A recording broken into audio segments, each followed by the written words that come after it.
Welcome. We're back after a few weeks off to another live stream of the Hard Rock Show. We're finally here again. I'm Andrew. Tim. And I'm Dave. We're back. Fuck yeah. We are back. I'm excited.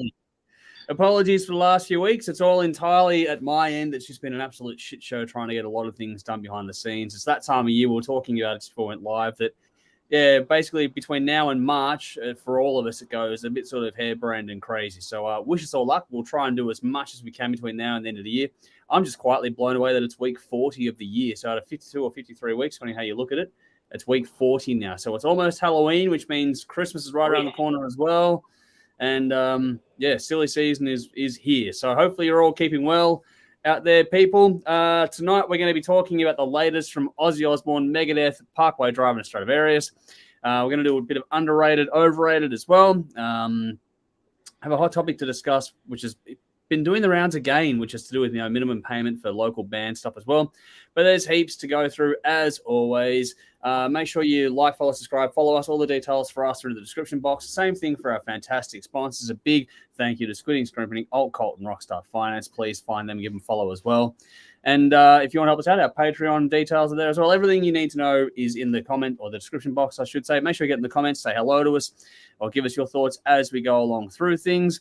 And, yeah, I'm not sure what else there is to add beyond that. Yeah, we'll also have clips in there too. So if there's anything you miss, if you're watching or listening later on, you're not able to, tune in now live or whenever you tune in, then, yeah, the clips that we're talking about will be in that box as well. So there you go. Everything you need is there. I've got some good comments here through. So Nicole's going, hello and welcome back. Good to see you again. Thank you for being patient with us. Man Family saying g'day. Thank you as well to you. And Darren over on YouTube too saying evening all. Good to see you as well. Yeah, make sure you jump in and say hi. Here we go. Sally's going, hey guys. Good to see you again, Sally, as well. Thank you for jumping in here with us.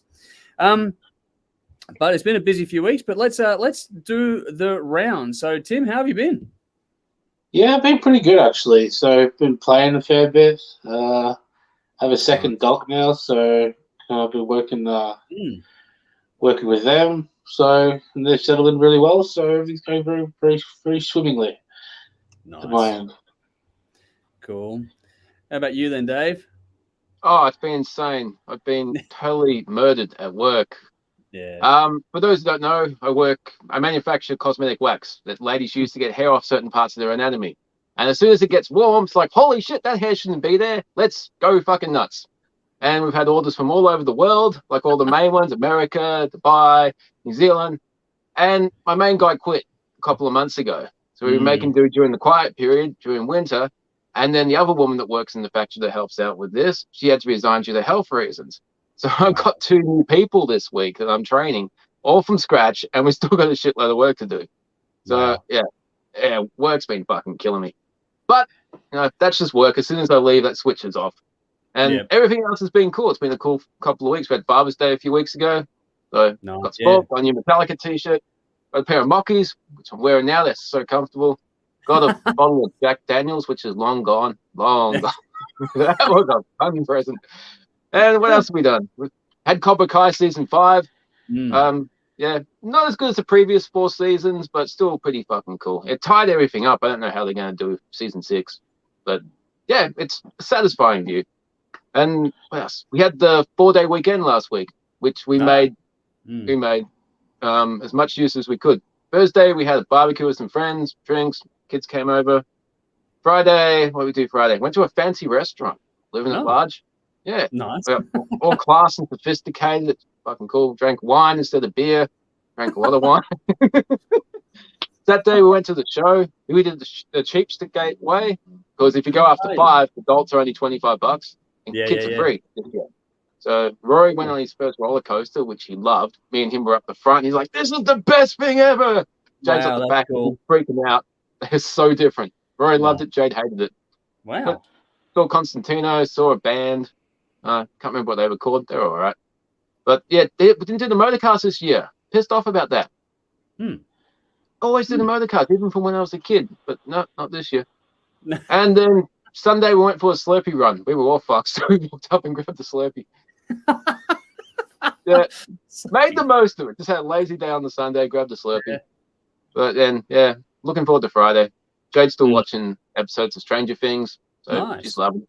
Yeah, she's becoming a teenager, but one of the good ones, which is cool. Yeah, she's definitely growing.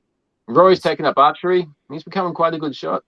Nice. So that's still going. And plays he goes to every Saturday, and every week they've been playing something different. They've had Aerosmith, they've had Black Sabbath, Alice Cooper, Kiss. Nice. Like, you shoot your arrows, Rory, and I'll just sit back and listen to some tunes.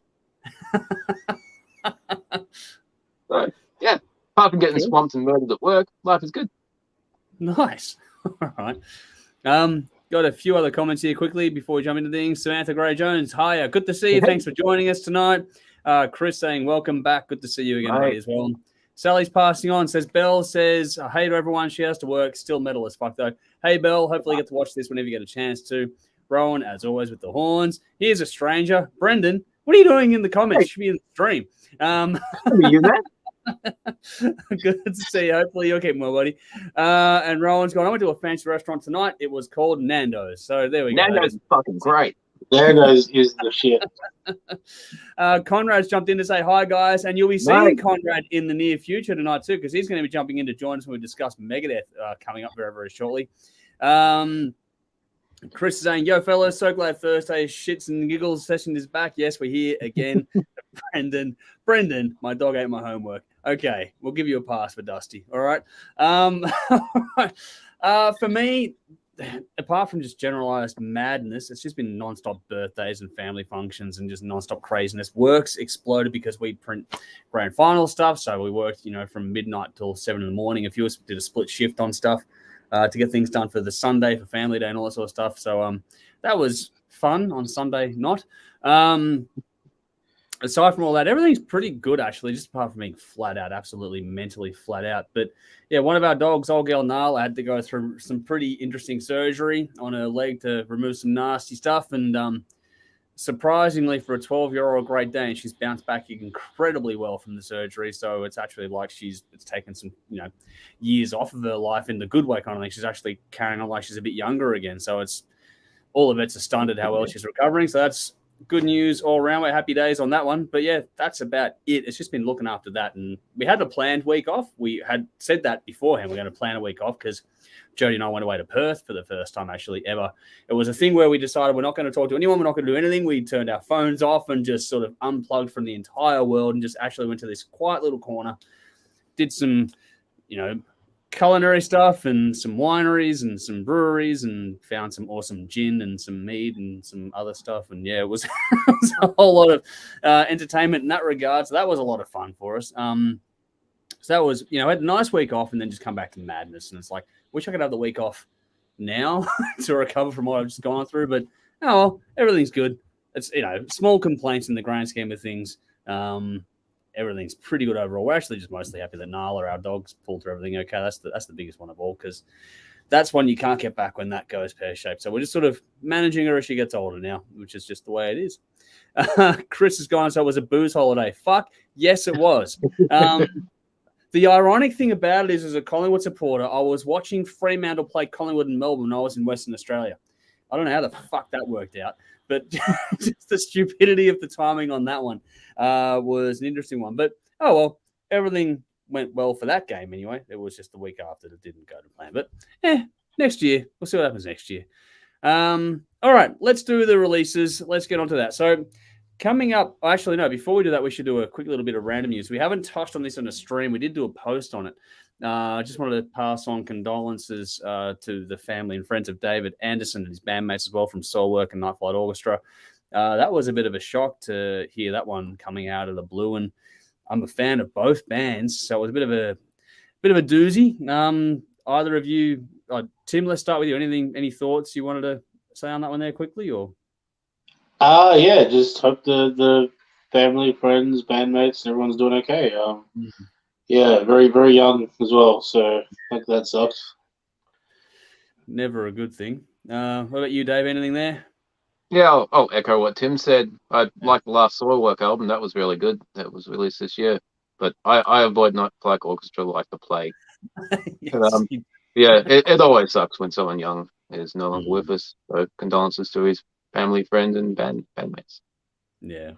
it is, 3 for 3 in that regard. It is just the condolences all around. But yeah, just wanted to quickly acknowledge that. We will be doing, just for those playing along at home, for a couple of episodes coming up. We're going to do one themed on royalty for the obvious reason of the Queen passing away. So I figured, fuck, we'll have some fun and do a TV episode where the theme is royalty. And then after that, we'll do an episode focusing on the work that David did with Soilwork and the Night Flight Orchestra. So if you're here and you want to say hi or jump into the comments, then let us know what sort of songs you want us to play on TV from Soilwork or the Night Flight Orchestra. A bit of fun there in the comments. So have at it. Nicole is saying go Para on Sunday. Well, yep, enjoy that. I can't say I follow the rugby too closely. If I do follow it, I follow the Storm, but we'll see what happens there. I know they're already out. So News is going, hi, gents, popping in before bedtime routine starts. Yes, that's always fun with the young ones. So good luck with that, and good to see you here, buddy, as well. Alrighty, on to the releases. Oh, here we go. Sorry.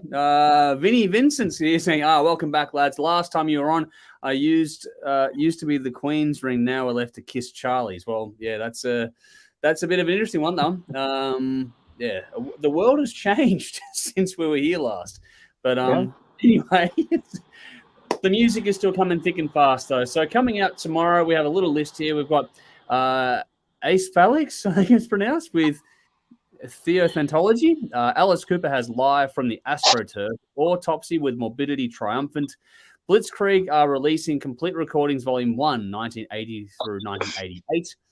Blind the Eye are releasing The Lion of Lions. Ceaseless Torment are releasing a new album, Victory or Death.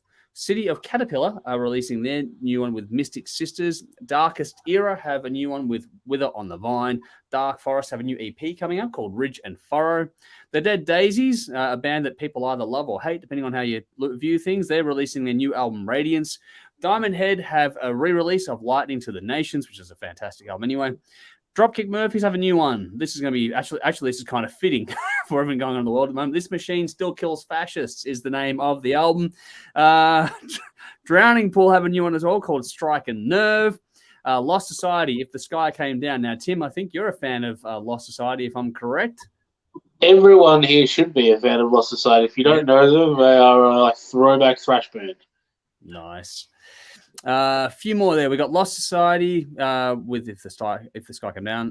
Then we got Marmalik with Dinner Coffee. Mythic Sunship with Light Flux. Nesta are re-releasing Kids in a Ghost Town. I'm not sure what the re-release is for, but all right, anyway. Pixies have Doggerel. That's a new one from them.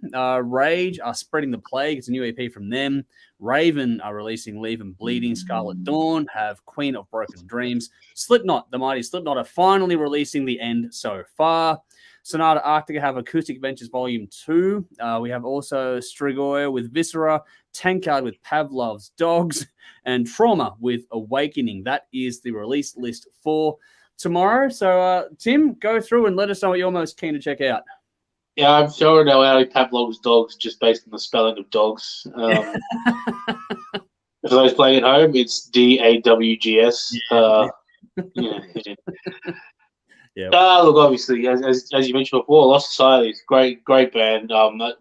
People here will dig that band, so cool. Dead Daisies is interesting because I actually thought they had the last album was really good. So we'll see how that goes. Obviously, Dropkick Murphys are a great band. I love that band. So looking forward to that too. And the Pixies, the Pixies were the last gig I saw before the world shut down. Yep. So I'm curious to see what they're up to. They've got some of the greatest albums ever written. So that'll be cool. And the Slipknot album looks interesting. I've already seen a couple of people come out, well, a couple of band members have come out and said they're not too sure how it's going to be received. They weren't too confident in it. So, okay. We'll see what happens. Yeah. Apparently no pre-production, they just kind of winged it. So, okay. Wow. Yeah, we'll see. All right. What about you, Dave? What got your attention from the list? Yeah, based off that, Slipknot sounds interesting. I think it's going to be worth a listen, if nothing else. Raven should be interesting.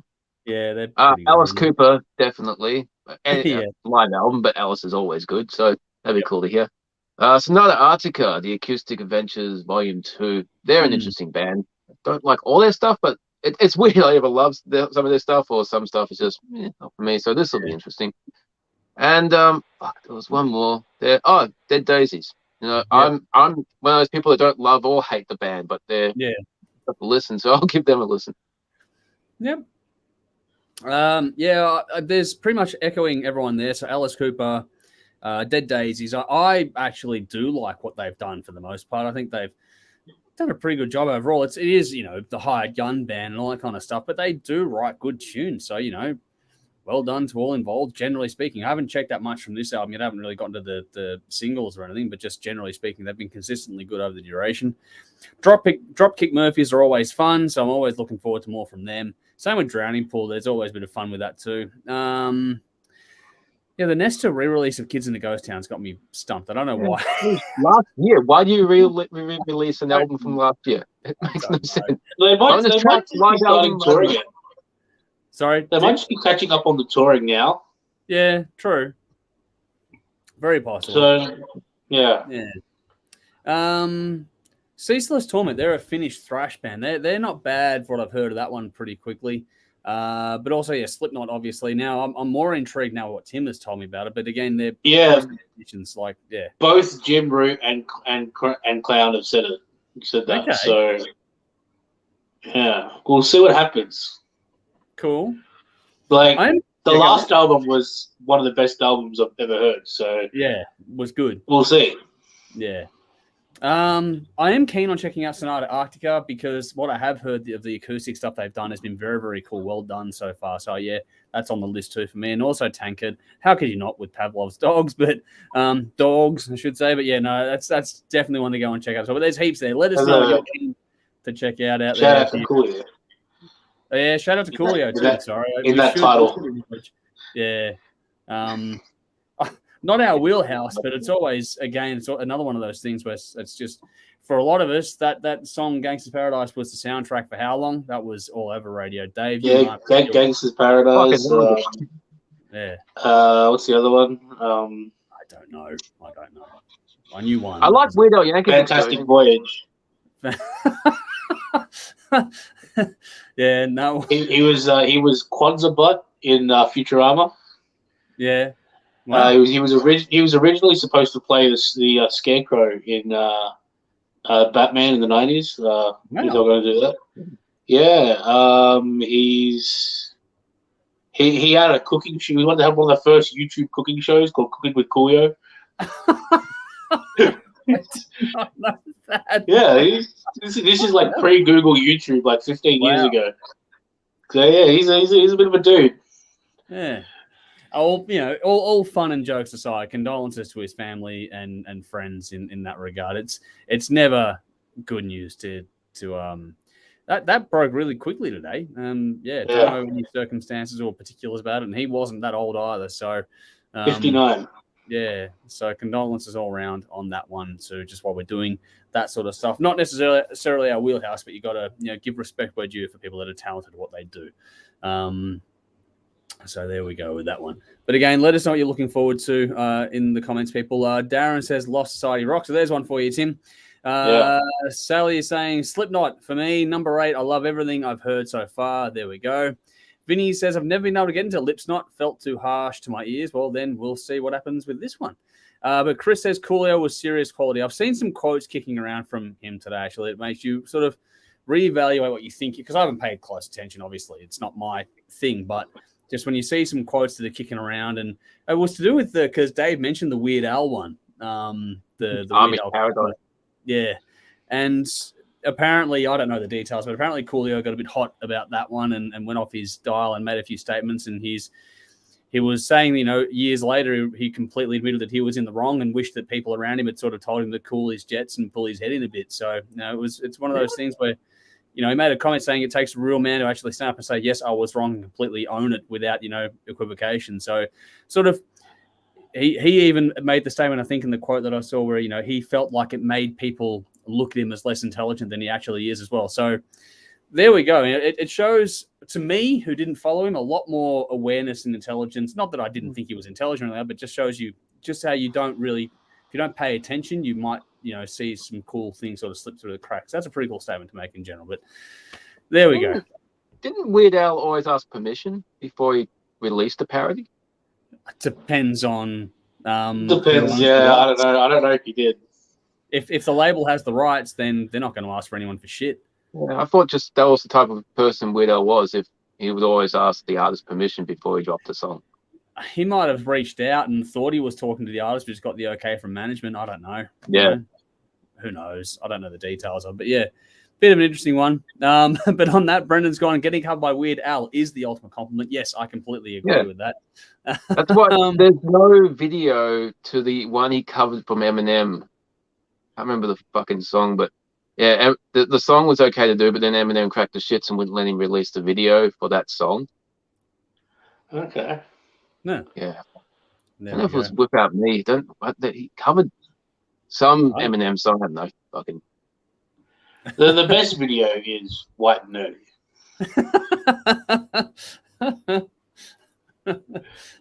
For Weird Al had some fucking stunning videos. It was quickly here, Chris goes, I'm hoping the new Nickelback single gets a visit as Dave needs a serious roasting for his post on the song. I have no shame. Yeah. No shame. We'll be talking about that one later on. And Brendan's chiming in with the it wasn't a Coolio song, it's a Stevie Wonder song. There we go. So I don't know. So Brendan, help me out here. I'm not up to speed on this. That'll be a Fantastic Voyage. Okay, there you go. All right, cool. Nude says Dave's right. There were some songs Weird Al wanted to do. Artist said no, so he left it. There we go. And Chris said Weird Al did Couch Potato, his cover of Lose Yourself by Eminem. Okay. That's it. That's it. All right.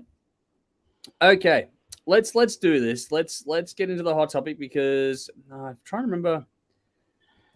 We've discussed this before, but it's coming around again, and it's getting a lot more traction this time around. So in the comments, in the description box, you're going to find a link to an article which is headlined by "Paying Musicians a Minimum Wage Would Kill Live Music," says the owner of the tote. This is about the ongoing debate that is raging, and it has been for a while now, about a minimum sort of $250 payment per person for a live music performance on any given night or day or whatever else. It doesn't matter how big or small the venue. Minimum payment of $250 per person to play live. Now, Tim, I believe it was you that brought it into the chat again. Was it you or Dave? Yep.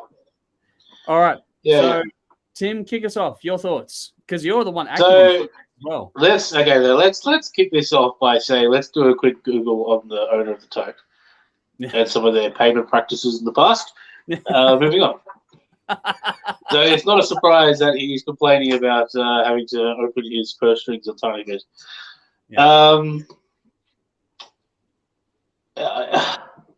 It's an odd one because $250 per person per set is a lot of money.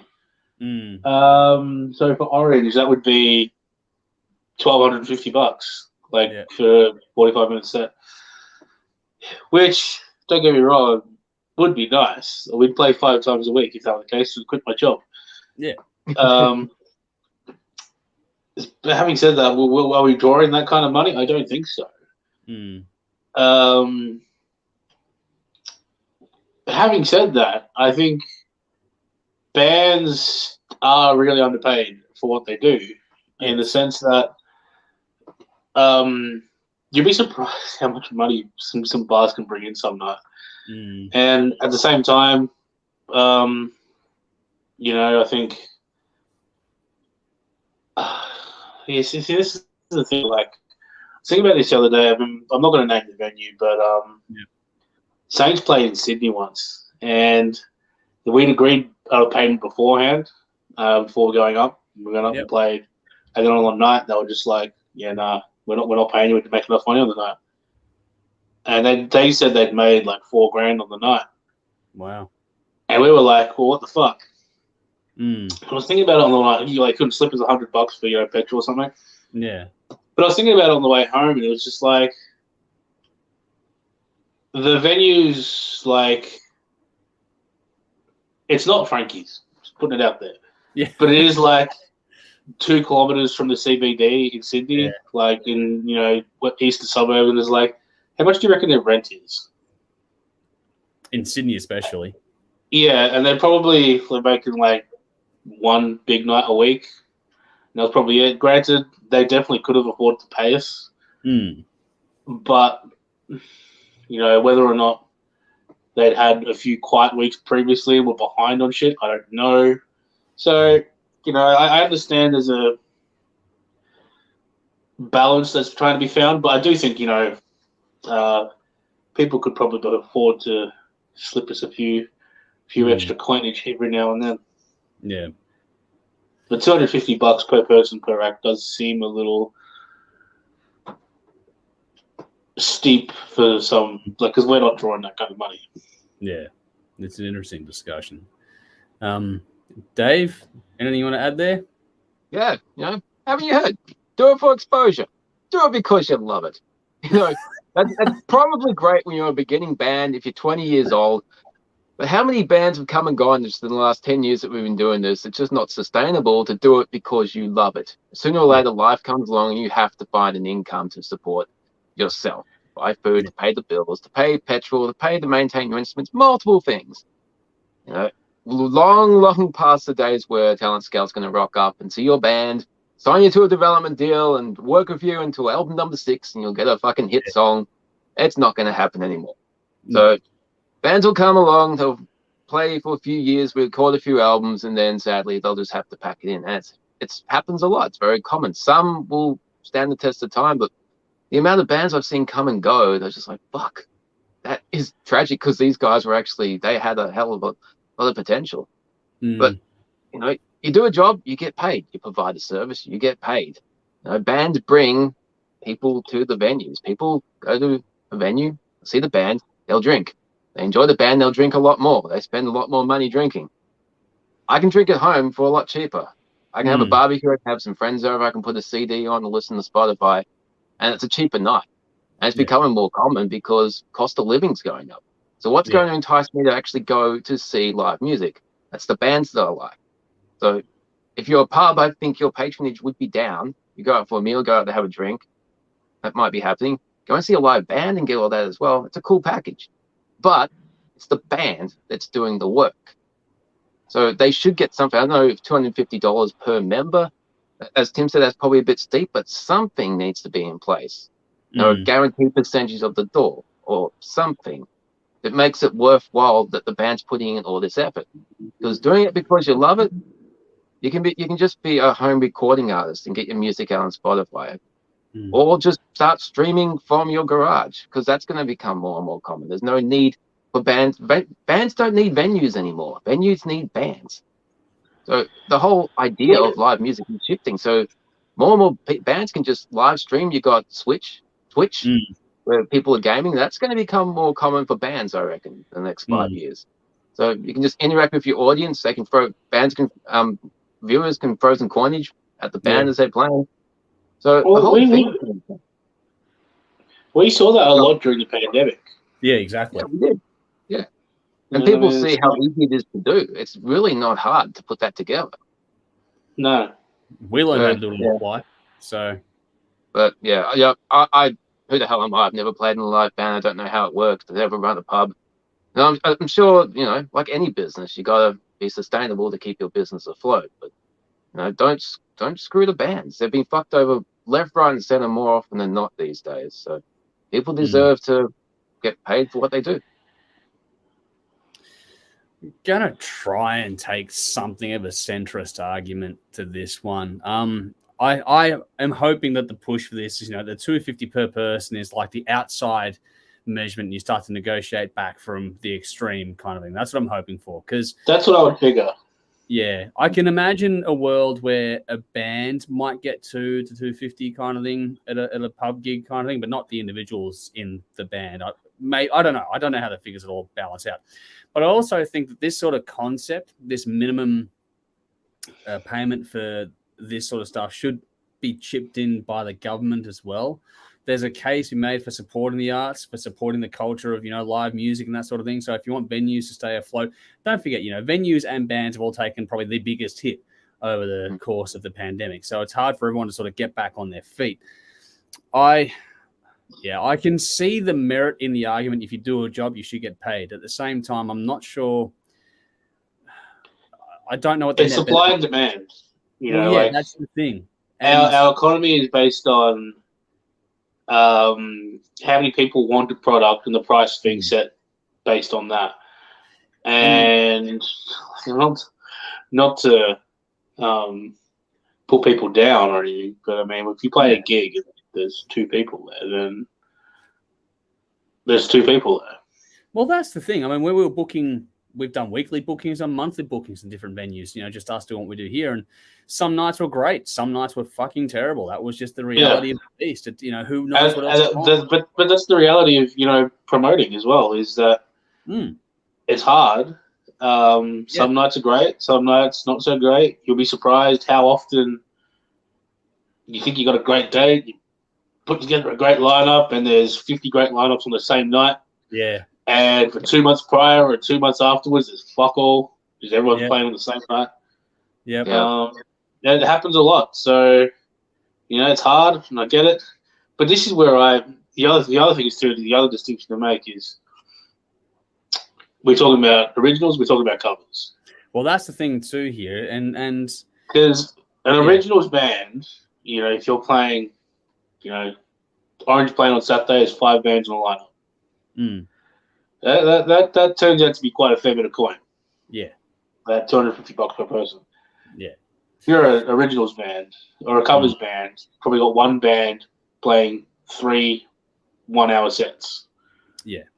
That's a very different scenario to an originals band. And to be honest, if you're a good covers band, you're probably making more than $250 per show anyway. Yeah. What I see happen, if this was to go through on its current, format, if the industry or the people pushing for it got their way, it'd go down to live music venues to become things like, acoustic acts or 2-piece acts, or other side would be cover bands, because original bands like Orange and Arcane Saints and all the other bands that we love here at the show would barely get a look in if that was the case. Because I wouldn't be good for prog bands. Wouldn't be good for prog bands with 6 or 7 members. No. Well, someone would have come before saying ska bands are fucked. How many bands with big members, they're all going to be cooked. Like, the bigger the band, it's just not going to happen. And I think that's going to be a long-term detriment, because you're going to have, if it was to go through in this current way, then venues are going to say, well, venues are always going to be doing what's, best for them in their business. They're going to put pokies in, or they're going to well, that's it. You got to look after your bottom line at the end of the day. Yeah. And I'm not saying it's right or wrong, but that's what's going to happen. So if you suddenly make it so that venues have to pay $250 per person, they're going to put a 2-piece act on, make them do, like Tim said, 3 1-hour sets, and that's them, or they'll put a cover band on that they know will pull the crowd and put some money over the bar. You're not going to get, for this sort of thing to work, you need to overhaul the entire thing to make sure that, the bands we're talking about, that, the original bands in particular, will be getting things like radio and television play, on regular basis. You have to change, legislation for that to work. Yeah, $250 per set is it doesn't solve the root problem. No, the root problem is we're not getting enough support across the board. So yes, exactly. Paid, but it comes down to also media coverage, all that kind of stuff too. There needs to be like in Canada, for example, they have an enforcement of a minimum. I think it's 40% plus. Well, I had a friend in Adelaide, and she's been playing in bands for as long as I have. Yeah. But she asked me to, do we have a state government Music Victoria thing? And I was looking around, I'm like, no, we don't. We actually don't. We had something, but we don't currently. Wow. Everything we have state government sponsored gigs for tourism. Like the Fat Foo Fighters gig, and I think Stuart Leap is next, and and there are, local government councils will put on gigs at their festivals that they'll do. St Kilda Festival has people from St Kilda, and Frankston Festival has people from Frankston, and it'll go on around Victoria. But as a state government coordinated thing to help local things, it doesn't exist here. No. Yeah. Well, this is where, if you wanted to, for this sort of a concept to work, I think that should be the ultimate goal. Yes, great, fine, but to get there's a bit of legwork to do before we can even sort of make that a realistic proposition, I think, at this point in time. I think we need to overhaul a lot, and that would include, getting both state and federal governments to kick in a bit as well in that regard. But interesting conversation. It always comes up. It's just, It's funny, yeah. I don't know. There's no easy answer to that one. I don't think just having a blanket 250 payment is going to work. It's just not going to work. So that's my point of view on that. I can see both sides. That should be the goal, to be honest. It should be the goal. It should be the end goal. But getting there is. It means really overhauling that aspect of the economy from top to bottom, including how it's exposed to the public, so people feel inclined to go and see things to get more people aware of it. So interesting. We'll see what happens. Got some comments. Let's go to them. Chris said ska bands are fucked, which I referenced before. But he's gone, sure, I only play in a cover band, but I get $200 a gig to play 3 hours in my 3-piece band. Conrad's there. He's gone, many Melbourne metal bands are so ridiculously slack and lazy as it is when it comes to promotion. This one encouraged bands to promote any harder. Interesting point there too, that getting people to put the work in that regard is a good one. David says, g'day metalheads, good to see you, buddy. All musos deserve some sort of coin. We all agree on that. It's just a matter of how we get to that point. Michael is saying, hey guys, hope all is well with everyone. Yes, we're well. Hope you are too, mate. Good to be back, and hopefully you're enjoying the show tonight. David saying David's 100% right, so we've got a mutual appreciation society there between Dave and David. Yeah. Andrew says, Chris Quinlan is big on the $250 per musician. I know where he is coming from. However, a band like Truck with Dave Leslie on guitar and Andy McLean on vocals is probably worth more to a venue. It's interesting, that one. Venue, then no offense to him, eat the damn orange. So there's a difference thing with names and profiles and things like that. So a band like Truck with people that have been there and done it are going to be much more in demand than certain other bands. So it is going to be a thing. Olivia, good to see you. Thanks for coming in. Well, sorry. The flip side to that is, you can't clone Truck. No, you can't. Yeah. So. And we know who Dave Leslie is. Ask your neighbor if they know who Dave Leslie is. Yeah. I'm not sure my kids know who Dave Leslie is. So their draws only is limited. Well, when Dave Leslie, when Truck are playing, they're not the international touring superstars that. I think they're a fantastic band. I love what they do, but there's a reason why they're playing, things like Sunday afternoon at the Bendigo Hotel. That's not meant to be disrespectful, but that's just where it's at this point in time.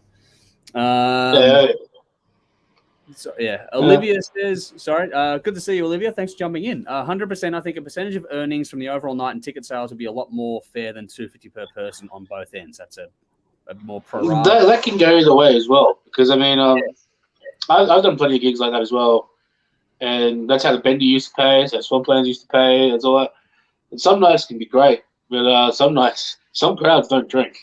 Yeah, that's that's true. You can have a full house and a lot of people drinking water. True, it can happen as well, especially these days with cost of living going up as well, which is another one. Oh yeah. I'd love all age gigs. That would be cool. I want to bring my kids to a gig, but all ages gigs would be a much. All ages gigs are fucking impossible. I think you would actually get more people going if it was all ages. Here's the thing. So we're going to shout out to Singing Bird Studios in Frankston. So for them to get a permanent liquor license, cost is astronomical, which they have to do now. And in order to get a liquor license to be able to hold all ages gigs, is it's expensive to the point where it doesn't exist. It's prohibitive. I don't get it though. I could take my kids to Rod Laver Arena, be around people that are drunk, they've been drinking all afternoon, but I couldn't take them to a pub gig. Because sport gets a lot more support from the government than the arts. Yep, that's why. Basically. That comes back to that. That is that in a nutshell.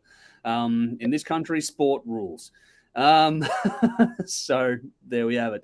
Vinny says, does it mean bands now as a prerequisite that need to become more savvy with technology or and gain exposure to streaming, social media, etc.? Oh yeah, weapon to have that skill set if you're in band now. Absolutely. If you're not evolving in the world, then you will die.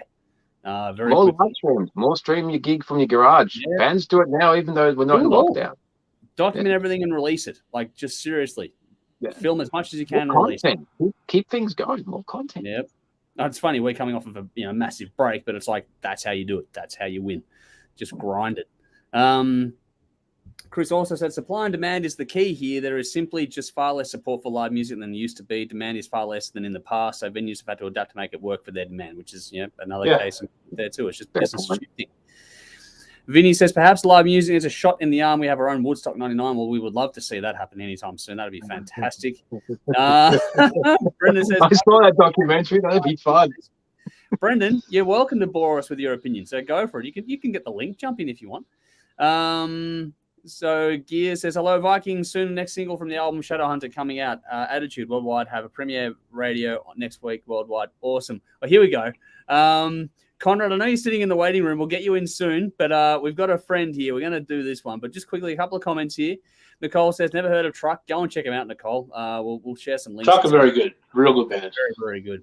Sean says, I understand what they're trying to do with the new payment system structure, but it's going to make it harder for bands and solo musicians starting out. Plus, both the venues, music industry, and government need to all sit down and discuss what they can do to solve the problem. Plus, when COVID was happening, some musicians and solo artists weren't able to get government support payments because of their job as a musician. That is true there as well. And sorry, go on. That's where my concern comes in, is that if you're a new band starting out, you're going to play to no one. Yeah. Hey. That's it. Hey. There you go. We've got a friend in here. you're going to play to no one when you're starting out. So when you're starting, and if you're a fresh-faced 18-year-old, you've got to make connections with people as well in order to be able to play. Yeah. So what incentive is there to put those people on? Yeah. You got to get put on in order to get better. Yep. All right. Well, Brendan, you threatened to bore a shitless of your opinion, so go for it. How are you going anyway before you do that? How are you going? It's been a little while. Oh, I'm fucking awesome, but you know me, I'm always smiling. But Tim just took a large chunk of what I was going to say in that last sentence. Well done, Tim. I said, yeah, because basically bands have to suck, and bands that do suck have to start somewhere, and we all do. Yeah. Every musician, every one of us that's ever picked up any instrument or tried to sing a note, and we've all sucked at some point. So you can't expect these musicians to get $250 a gig. It's just fucking ridiculous. Yeah. Having said that, I've been amazed by the generosity of a few of the venues we've been playing at post-COVID. Okay. Yeah. Because I think, Timmy, we've been discussing even in our band. We've actually put more money in the pool in the last sort of 6 months. On that subject, I'll name them. Soundbar and Rosebud. Yep. They paid us more money than they had any right to. Yep. Wow. Yep. That's and they were fantastic. and a great room, and they got a good crowd, and I mean, I guess in a way we did the right thing because we all walked in there and ordered beers and ordered food and didn't expect anything for free. And they went, "Oh no, guys, fuck, Jesus! If you're happy to pay for that, we'll give you all this." And then paid us really well at the end of the gig. It was awesome. Nice. And while we're doing chat, like, A Whole Lot of Love has been great. The last couple of gigs we played there, paid really well, like above and beyond what I would have expected. Good people.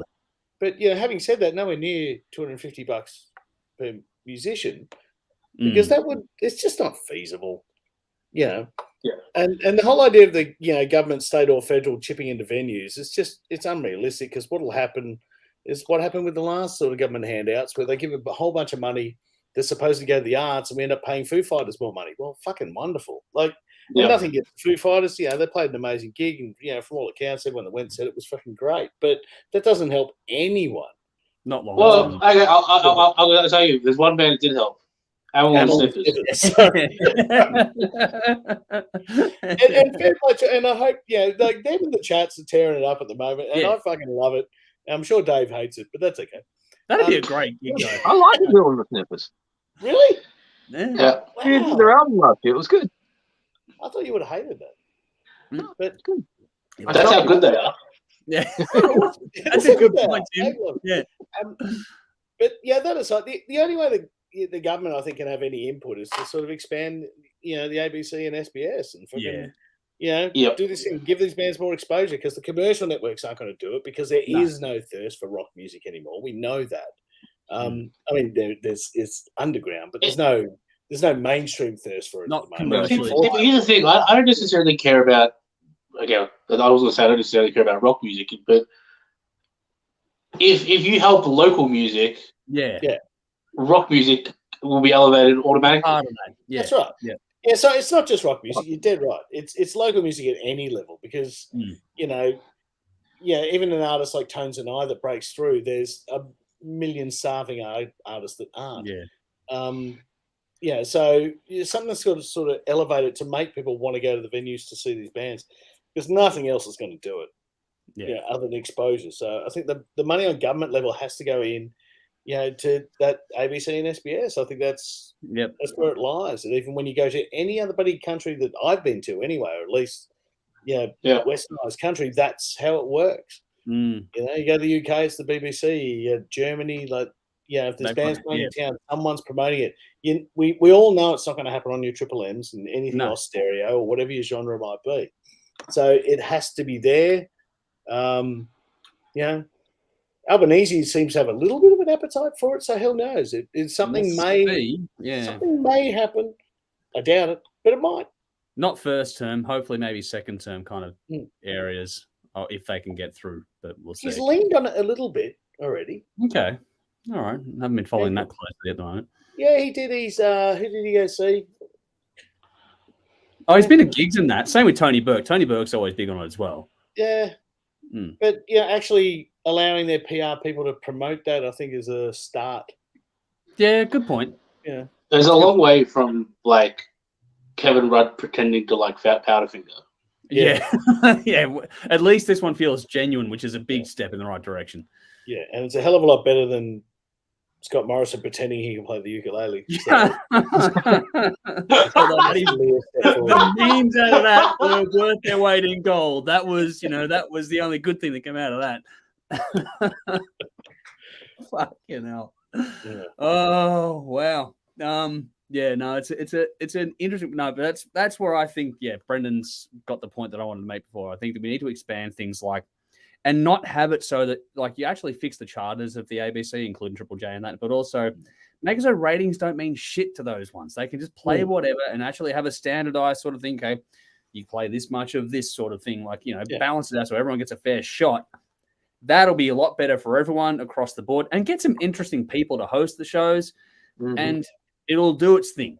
Radio is still workable. And then from there, you go into the digital world with podcasting as well. It's a whole big thing, but if they put more effort in that regard, you get a lot more for it because they have the power of the government behind them to help push and fund it. So that's it. The commercial model's never going to work because they're not going to push an unload ban when they can just, push keep the button that they know generates money 5 times a day. Yeah. It's just a money spinner for them. Music is what happens between the advertising on commercial networks. And again, it's nothing against what they are playing. No. It's what they're not playing. This is the problem. And that's how, if you want to get artists getting paid $250 per person per gig, you're going to need a lot more work behind the scenes to get the back end of that sorted out to overhaul the economy of it. That model will never happen. That was a stupid idea. None of it. We're all pissing into the wind with this conversation. None of this is going to actually happen anytime soon. But hey, it's a good, fun conversation to have. And if we get $250 to share, I think it's Christmas. Yeah, well, that'd be. That's much more likely than $250 per person, mate. So, all right, we've got a couple of comments here. Don't run away, Brendan. While you're here, I'm going to fucking keep you here for a minute. Nude says, "Hey." You're going to milk me dry. Oh, fuck yeah. I'm not watching that. Get the wax out, Dave. Nude says, party with Dave Leslie in Darwin when he was with Jimmy Barnes. Very ill the next day. No doubt you were. Darren says, Dave Leslie was in Baby Animals as well. Yes, that's very, very true. Andrew says, Truck Cherry Bar Friday, 30th of the 9th, i.e. tomorrow, with support from Carly Jewell. That'd be a cool gig, actually. Yeah. Andrew says, good to see Brendan back on the show, if briefly. True. We love having him back. Brendan. Yeah. Here we go. Nicole says, bring back Dylan Lewis and promote local music. I'm not sure I buy into the nostalgia of bringing back old people, but hey, who knows? Whatever works. But also, Albie played in a band in his younger days, but also good to see NRL promoting Parkway Drive. Now, crossover with sport and supporting local bands, there's a lot there that can be done as well. For all the money that the governments throw at the sporting codes, they should make it a condition that you use, more local artists. Maybe that'd be great. No, it won't happen. Look at buddy The NFL, the biggest money spinner in the world, Yeah. and what are their go-to things coming in the ads like AC/DC, Quiet Riot? Yeah, It's all the same. And Twisted Sister, none of those bands have ever gone anywhere near an NFL halftime entertainment. no, show. they won't. Yeah, Yeah, Enter Sandman even they use with monotonous regularity. Yep. Never happened. Now we'll go with fucking Rihanna. Yeah, Yep. Good one. Yep, because the halftime show Because is Rihanna draws non-football people. Exactly. That's what it's about. That's what the NFL cares about. That's what any sporting code cares about. But I'm just talking about for the amount of government money pumped into the things like the AFL, the NRL here, there should be some sort of caveat on that one. When they come into the ads playing rock and metal all the time, I don't understand how they don't see any value in it. I really don't. Because you got people like Chris Goodell running the joint, like, and Dylan McLaughlin, Andrew Gillan McLaughlin, sorry. Yeah. Like, what the fuck? Like, like they know shit about shit. No, but okay, so here's my thing with that, right? The flip side of it is I don't think The entire show's the Super Bowl halftime show would be nice, but that's not the everyday thing. No, you want most of us are going to be in it for the slog every day. Yes. Like that'd be nice, but like if you want to see Metallica do, like they're more likely to do a thing at a Warriors game or the San Francisco Giants. They've done the Giants game quite a few times. Yeah. Yeah. Done the Giants game. They've done the Warriors national anthem a few times. Yeah, things like that. The baseball stuff probably do it a bit better actually, which is odd. But yeah, interesting. What do we got? Play some games. Lee, good to see you, buddy. Hopefully you're keeping well out there. He's gone. Brendan and Tim should get Kelly Underwood to promote their orange band. Why Kelly Underwood? I don't know the particulars of that, but there is something there. I forget what it is precisely. Chris says $2.50 per person is okay, but there needs to be a list of fines where that dollar figure gets reduced. Use of banjo or accordion immediately drops $100 per infringement. Cargo shorts is $50 a member. Here we go. Hey, drummers are allowed to wear shorts on stage, man. That's the rule. Yeah, drummers. Yeah, definitely. Vinny says the AFL tried it last year or the year prior. I think it was with lesser known artists. They brought on depressive, emo, melancholic artists that killed the mood. Well, no, you're half time this year. Fuck's sake. Yeah, well, that was half the issue with this year is that when they brought Australians on, people shit on it. Yeah, well, that's a problem. Why would you bring Temper Trap for fuck's sake? And there's nothing against them, but fuck's sake, halftime at the football. Well, who did they bring on? That was a local that were actually a good band. They had them play AC/DC songs. Oh, that was last year. Great Southern River Band. Yeah, like that's what's going to happen. Yeah, they did that at the Brownlow a couple of years ago, and even G Flip, whoever the fuck that is, I'd never heard of her until the weekend. But she played a Jet song. So, well, if you're gonna do that, bring out Jet. Like, fuck. Yeah. Like, yeah. Have you seen Jet lately? No. I haven't. But yeah, I saw Jet a few years ago. They brought some band out no one heard of, and they played Powderfinger covers, and it's like. I saw Jet a few years ago, open for Springsteen, and I swear Dick looks older than Bruce Springsteen. Really? Wow. Oh yeah. Wow. Hard living. Oh yeah. Wow. Not sure how they do. I'm not sure how they're doing now. I think talking about Temper Trap, maybe beat shit out of Robbie Williams. So there we go. But Olivia's gone. I mean, hypothetical question: what about the AFL every week at their biggest weekly game, Victoria? They have a smaller scale halftime show to promote local bands. See, I reckon you could do things like this with things like the VFL or the AFLW as curtain raisers to the main event game, and have bands in between. You could make a full blown event out of the. I remember seeing one football game was where Airborne played. Like Richmond Collingwood, mate. I was fucking yeah. Me too. It was a home and away game, and fucking Airborne came on and played like 3 songs pre-game, I think. I don't think it was half time. Yeah. I'm pretty sure it was Pre-game. Pre-game. I was there too. Games. Yeah. Like do a curtain raiser game. Yeah. It was probably just me and you, Tim, but yeah. Do a curtain raiser game and then put the band in between the end of the curtain raiser and the main game, and then off you go. Now here we go. Yeah. Raised on Rock and Radio Show with Mark and Sassy. Good to see you. I was at that game, so there we go. There you go. And Nicole says, even if they brought on the Veronicas, I'd be happy to see local talent. I think we'd all like to see more local talent across the board. That's where this money argument comes in. Just get them on media, and then we can hopefully have this conversation in a more meaningful way. Stuff, it's got to be up tempo. It's got to rock. That's the thing. Yeah. Tempo Trap's just a mistake because it's melancholy. It's like putting Coldplay out there. It's just absurd. And they're not good enough to pull it off. Well, even if they were, the music doesn't. No, because I remember I saw Lionel Richie play a grand final. Yeah. And when you see the set list, it's like he's going to open with "Hello," and you think, "What the fuck?" The dude's good enough to pull it off. Yeah, if you're good enough to pull it off, that's a big caveat. Yeah. But Lionel Richie's up here, and Temper Trap is not quite. Not quite. No. Not quite. But they played Meatloaf this money, and he's not anywhere. Yeah, that's true. Yeah. Chris says, still reckon one of the greatest NRL State of Origin halftime band was the Screaming Jets many moons ago. That would have been cool. State of Origin would be fucking good for that kind of stuff. Olivia says, geez, comments are coming through. I think that Hunters and Collectors played at the Sandford Grand Final a few years back. That'd be pretty cool as well. Yeah. Nicole says, Chump played at the footy 1 year. So there we go. But she's also said, I despise Coldplay. You're not alone. We all do. Chris says, Lionel Richie doing covers of Temper Trap songs would go off. Well, he probably could do it and make it work.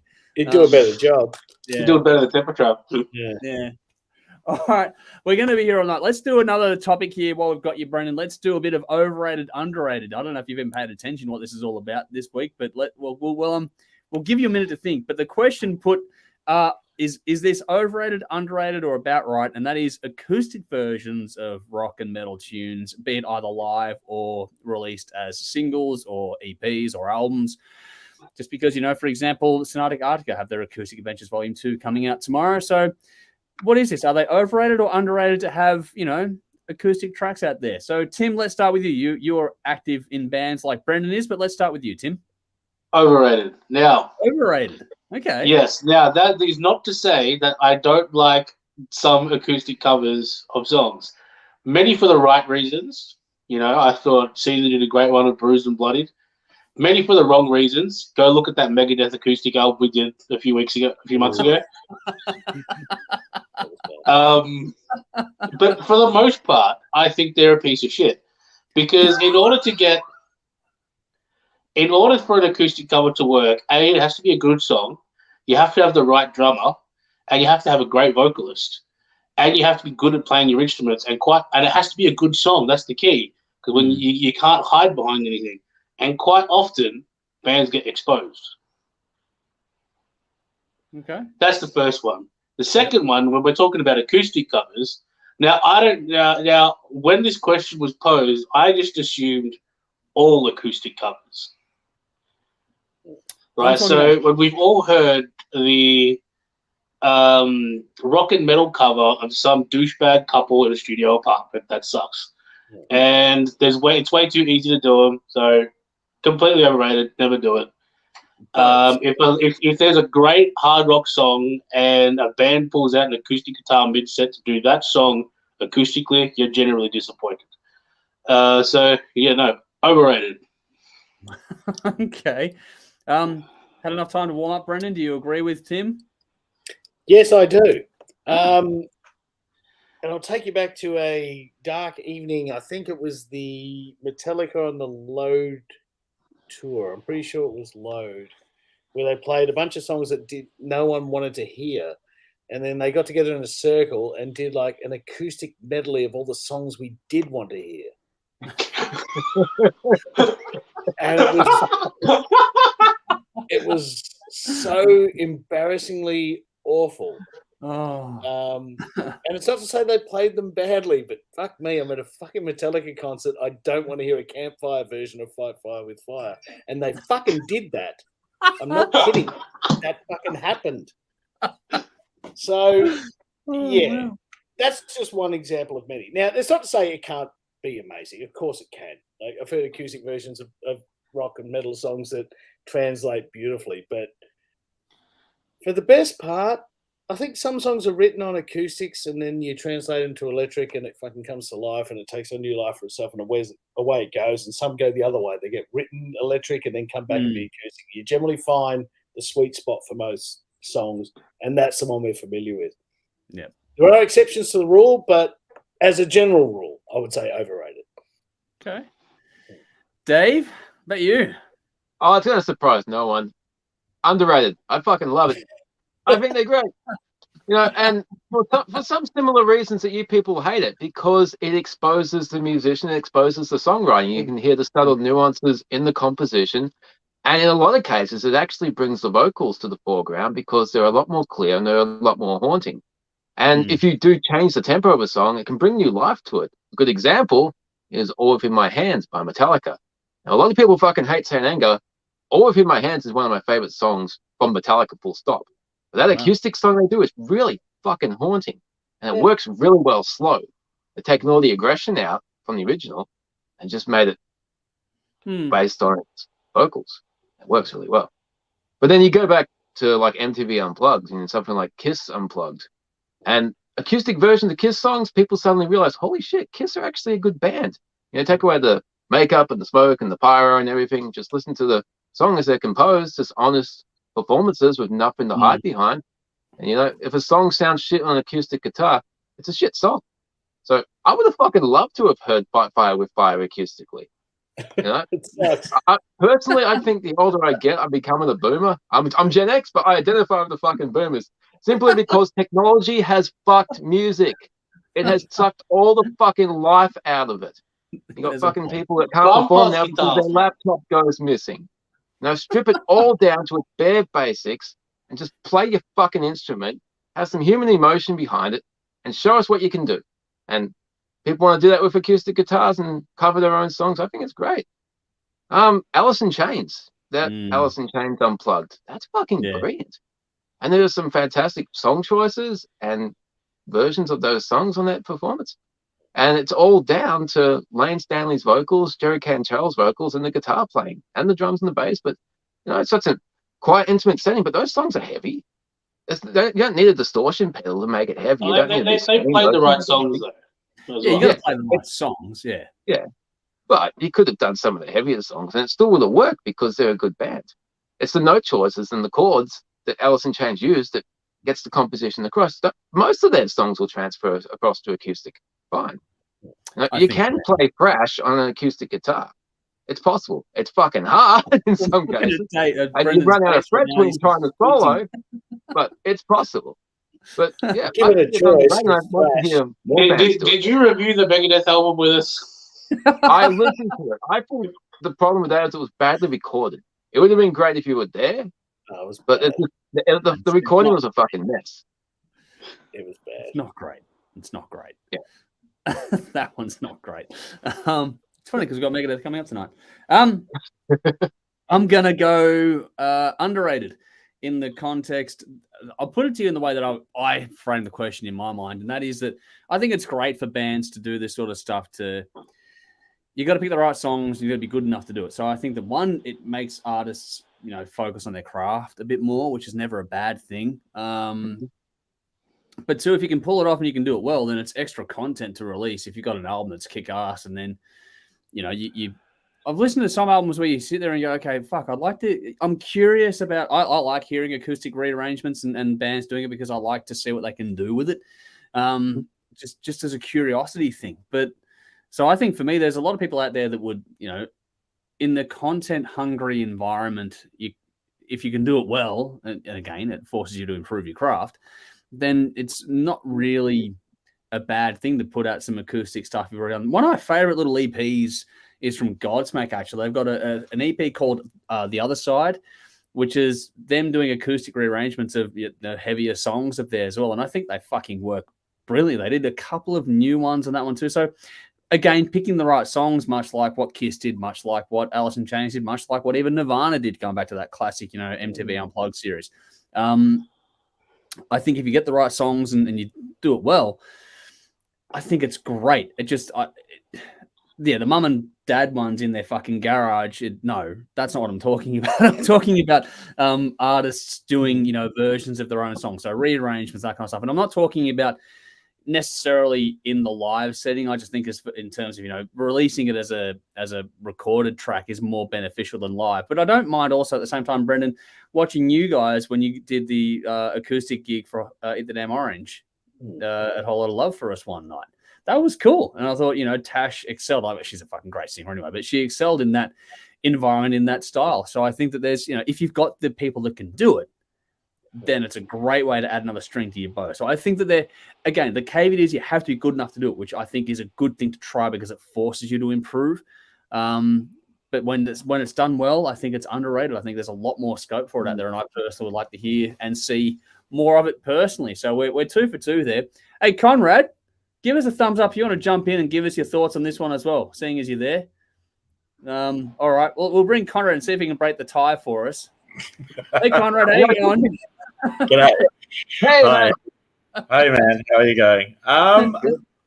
I think I'm going to side with underrated on this, and that is having seen like Queensryche doing their Unplugged thing. I think that whole Unplugged series that you mentioned, the MTV thing, I think Tesla kicked that off. I think Tesla was the first to do that, and then I think Queensryche followed, and Kiss and Alice in Chains, Nirvana, all that sort of stuff. And I think it's down to the band and the songs they choose. It's really down to the band and the song selection. Some songs might work well acoustically, as well as they might work electrically. A classic example of that might be Eric Clapton with Layla. The original is fantastic. It's a kicking ass rock song, and then he did that acoustic version, which was also just brought a totally different version of it. Really, same song, but it worked. So so I'm going to say it's underrated. Yeah, I'll side with Andrew and Tim on this. Andrew and Dave on this. Sorry. Yeah, we had Tim and Brendan going overrated, Dave and myself going underrated, and we got the tiebreaker. Much to Tim's dismay when he was like, "Oh my god!" I feel like you guys are cherry picking the best acoustic performances. It was a cool performance. Remember at the old studio, Andrew, in Cranbourne, where we had some people from Tragic Earth? Yeah. That was fantastic. That was good. I'm glad we got that one when we did. Yeah, that was. I've got the footage. I've got to cut that up, but we got one video out there. But yeah, that was so cool. That was really cool. I think that was the first recording I ever went to, actually. It might have been. Maybe. I think that's where I met you. Here we go. Memory lane time. I'd met you before that. Okay. Was I drunk? Yeah. Is that a surprise? No. So we do have some comments. Oh wow, okay, I got a few comments here. What do we got? Okay, going back. Valerie says, I went to the Australian Open just to see Billy Idol. So there we go. But Raised on Rock are siding with the Orange Boys here, saying overrated. Here we go. Rowan says, I have some acoustic albums that I quite like, but I still wouldn't advise any band to do it. So the comments are against us here. Nude says, overrated. Bon Jovi are the only ones who can make the acoustic version as good or better than the electronic version. Oh, there we go. But Sally says, love acoustic, got a thing for it, but if the person can't sing, it pretty much snuffs it entirely. Underrated. We've got one. Oh, hang on. Got two now. Vinny agrees with Dave. Yeah, that's two people tonight that have agreed with me on comments. Chris says, the greatest Metallica acoustic version, them doing their cover of Last Caress with their weird-ass radio show with a bunch of friends. John Popper doing a harmonica solo faster than anything Hammett has played. Fucking incredible. Okay, I want to hear that. That sounds good. Darren says, absolutely overrated. There are only a few that are worth listening to. So there we go.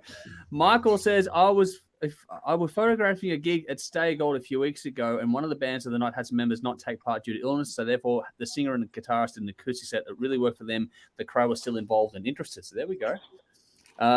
Nicole says Eric Clapton Unplugged is the only acoustic album worth listening to. I would beg to argue with that one, but hey, that's a bit rough. Yeah, I know. Chris says underrated if done well. I fucking love them, but that has a caveat. There have been some utterly terrible acoustic releases. There has been some amazing ones too. Vinny says my ears are getting old. The heavy stuff is beginning to rattle my eardrums when I used to soothe. The acoustic versions give me that enjoyment of the content in a genre I can absorb. There we go. Sally says Corey does a Spit It Out acoustic live in London, that and much more. Granted, this is Corey Taylor who's made of fucking skills, but any metalhead can appreciate how killer that gig is. Corey's Olivia good at it, actually. Yeah, Corey is good at it. Yeah. Olivia says, honestly, I think the Metallica Blacklist album showed this amazingly. I mean, yes, it's covers from other bands of their songs, but I think it shows off the songwriting and the arrangements quite well, especially the songs done acoustic. That's a good point. I didn't listen to all of it. The ones I did like, I check out. I like. There's some interesting stuff on there. Yeah, some crap, some interesting. Yeah. Chris also said, greatest MTV Unplugged, Pearl Jam, Jeremy Black, State of Love and Trust are stunning. Live is amazing. I Alone, Beauty of Grey is chillingly great. And Poison, theirs was just so fun. That's a good one there too. Vinny says, Thor is back. Bring me my hammer. I was wondering how long it would take for Thor to get referenced in this one. Rowan says, it might all come down to how rated we think Unplugged albums are right now. That's a good point too. Valerie says, I can't see Iron Maiden doing it, but gee, I loved Ryan Adams' vision of Wasted Land. Oh, that'd be Wasted Years. Sorry, that'd be cool. Yeah. Raised on Rock says the acoustic Layla was the way Clapton wanted to do it originally. It was Dwayne Allman that made him rock it. Yeah, good point, but fuck, it's still a good rearrangement. It's also the original was co-written by the drummer. I forget his name, but he ended up being a convicted murderer. Yeah. As all acoustic musicians are.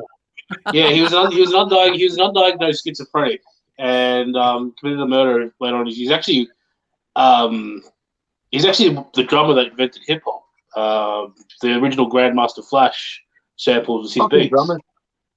Yeah, but that's one of the reasons why Clapton has turned away from the electric version, is that the co-songwriter is a convicted murderer. Right, fair enough. Yeah, I gotta listen to those lyrics again. Yeah, there we go. That took a dark turn. Yeah, well. Well, that's your fun fact for the day. Thanks for that. Get an education. You watching Jeffrey Dahmer all day or something? Yeah. No. I've been watching Dynamite. I should have known. Sorry. Andrew says underrated. So there we go. Got another one. Chris says live Unplugged is excellent. Chris says for every Nirvana acoustic about a girl, there's an equal opposite Puddle of Mud dudes about a girl. That's true. Very true. I'll pay that. Oh, that was so bad. Oh fuck. Oh, he shouldn't do anything. Here's an interesting comment. I'm not sure. Thanks for joining us. They've gone, when are you guys getting back on the couch? Seriously, if not, then just wear your armies, because are you talking serious stuff? I don't know when we're getting back in the same room. It's kind of tricky with everyone's schedules. This is a much easier way to do things for us all around. Which so that's just couch are we talking about? I'm not sure. Just the casting couch or the old blue couch or Nikki's red couch. Yeah, Nikki's red couch. There's a lot of different couches kicking around there. The best couch was the couch in front of the camera at the Incredible. Yeah, that's long since departed. That one, that didn't survive the move out of the studio, unfortunately. There we go. Darren's gone, way to brighten the mood, Tim. To which Nicole has replied, Jim Gordon was the drummer who murdered his mother. So there we go. That's the one. Phenomenal drummer, actually, legitimately one of the great rock and roll drummers. But yeah, tragic ending. Wow. Not really well. Did you stab him, bro? Oh, God, really? Trust Dave to go the extra step, just that one extra step. Always, every single time. It just wouldn't be the same without it. Oh, wow. Okay, okay, Cuppa. From Man Family. Oh, wow. All righty. We have some reviews to get through tonight. So, Brendan, did you listen to any of the albums this week? What were they? There's Parkway, there's Ozzy, there's Megadeth, and Stratovarius. I've listened to Megadeth. That's it. Okay, give us your quick thoughts on that then before we let you get out of here. Man, I think it's fucking awesome. I think it's the best album since Endgame, to be honest. Wow, cool. Yeah, love it. It's sort of weird now that it sounds like they're tuning down a full tone. I haven't checked that out, but they're tuned right down now to suit Dave's sort of. Well, he used to have that sort of whiny snarl. Has actually got a bit more gravel to it, which I actually think is kind of a step up. I mean, Dave was never the best singer in the world. We all know that. But he's made some of my favourite albums of all time. So, yeah, it was a pleasant surprise. And even the track listing, I was, from what they released as singles, I kind of thought it would be very sort of formulaic in the way it was sort of laid out. But it's as an album to sort of listen to start to finish, it actually plays out quite differently to what I expected. Okay, cool. I think it's a great album. Dystopia was good. I think this is well and truly trumps it. The playing on it is just phenomenal. I think the songwriting's much stronger, and it doesn't really. To me, it didn't really bottom out. It didn't hit many flat spots. Like, obviously it hit some high points, but it stays up there for the best part of the listen. I find it, I found it a really easy listen. I've gone back to it quite a few times and still really enjoy it. I think it's a belter. Cool. Yeah. I don't have notes or highlights and shit. I can't remember the name of the songs. What's hang on. It's just over here. I can give you a track list. There's one in particular that I bloody love. Oh, Dogs of Chernobyl, I thought is incredible song. Cool fucking song. Yeah, man. No, that's it. That'll do. But yes. There we go. Amazing album. Yeah, loved it. Absolutely loved it. Cool. Score. Give it 9. Let's go 9. Nice. Cool. Well done. All right. I know, Tim, you haven't got any notes prepared for it, but is there anything you want to throw in there quickly on that one? On Megadeth? Yeah. Oh, it's phenomenal. Like, it's one of the greatest. I think it's the album to beat this year, honestly. Okay. Best album I've heard this all year. Wow, that's a call. Cool. Wow. Well, what's beating it? I'd argue Ghost. The Chats. Well, possibly. Well, I mean, Megadeth didn't complain about the price of smokes, and there was no 6-liter GTR on the Megadeth album. No, that's true. No complaints about ticket inspectors. That's true. So, yeah. I don't think they have to deal with it. I mean, just the name of the Chats album is enough to. Oh God. It's so good. I love it. Have you seen But the no, Justin look, Hawkins? in all honesty, they totally take did. on the Chats is so good because he talks in that posh accent. He goes, and the Chats with their upcoming album, Get Fucked. So good. Oh, fuck. Well, while everyone's here, let's do it. Just in the comments, you'll find a link to I don't fuck it up when I'm typing shit. Fuck me. In the comments, in the description box, we've got a link there for the Megadeth track, The Sick, The Dying, and the Dead. Well, the dying, they're sighing, I guess. But anyway, The Sick, The Dying, and the Dead is a reference track we've got here for you to check out from Megadeth. Let's do a quick little on-the-spot review here. So this is Megadeth with The Sick, The Dying, and the Dead. 14 tracks, 62 minutes. The 16th studio album, the American band, released September 2022 via Tradecraft and Universal.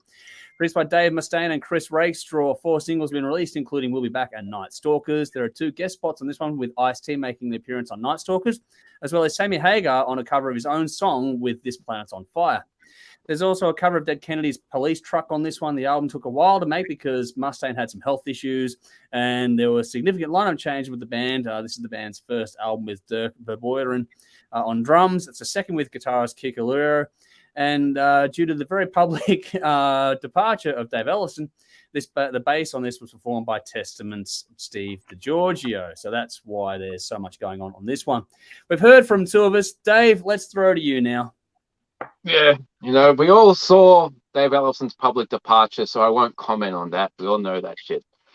Had to get that out of the way.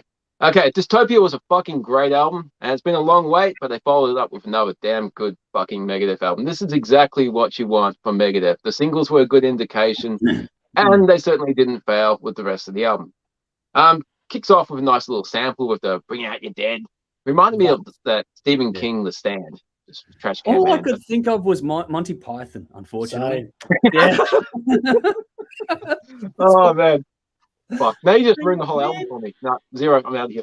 Nah, it's fucking good. But yeah, once the little sample's out the way, it kicks in with vintage Megadeth, and the guitar tone's cool. And I think Brendan is right; they are down at least a half step, probably a full step. Yeah, Night Stalkers is a cool track. Don't think it needed Ice-T. I don't think he contributed anything good, but yeah, I don't like it. Mustang actually sounds really great on this, considering he was going through cancer treatment when they were producing this album. As mentioned, he's never really been a singer, but it was more about the personality and the snarl and the humor that he brought to Megadeth songs. And that's been absent in a few songs in a few albums in the last 10 years. And I'm glad it's back. This is like if Mustaine was doing his version of Clint Eastwood in Gran Torino. Yeah. Craggy old man, but still got some life in him. Yeah. And I think going through all those health problems really made him a lot more motivated than he's been in a long time to really just make the best album he could be. But yeah, it is that personality, the way he delivers the lyrics and the stories in these songs. And there's some really, really interesting lyrics throughout here. Dogs of Chernobyl, as Brendan mentioned, that song's great. It's got a bit of a theme of abandonment and loss. And yeah, that one the lyrics in that just really struck a cool chord with me, a hard chord. Old school Megadeth structure too, because it has that change of pace halfway through with the fast ending. It's like, yeah, that shit's always good. Soldier On, even back as the single, I thought musically it's great. But the lyrics just make me think of cold and flu tablets, that whole I can soldier on. So that's completely fucked that song for me. So I just picture that fucking ad where they're walking around, everyone's holding up the Codral cold and flu. I can just see Dave Mustaine, Codral, I got a soldier on. Nah. Good song, but God. But after that song, the album takes a drastic shift in tone. You don't get the destruction and your typical Armageddon Megadeth themes. They're more humor-based songs. You got Celebritant, Mission to Mars, and Police Truck. They're well done, but they seem a little bit out of place.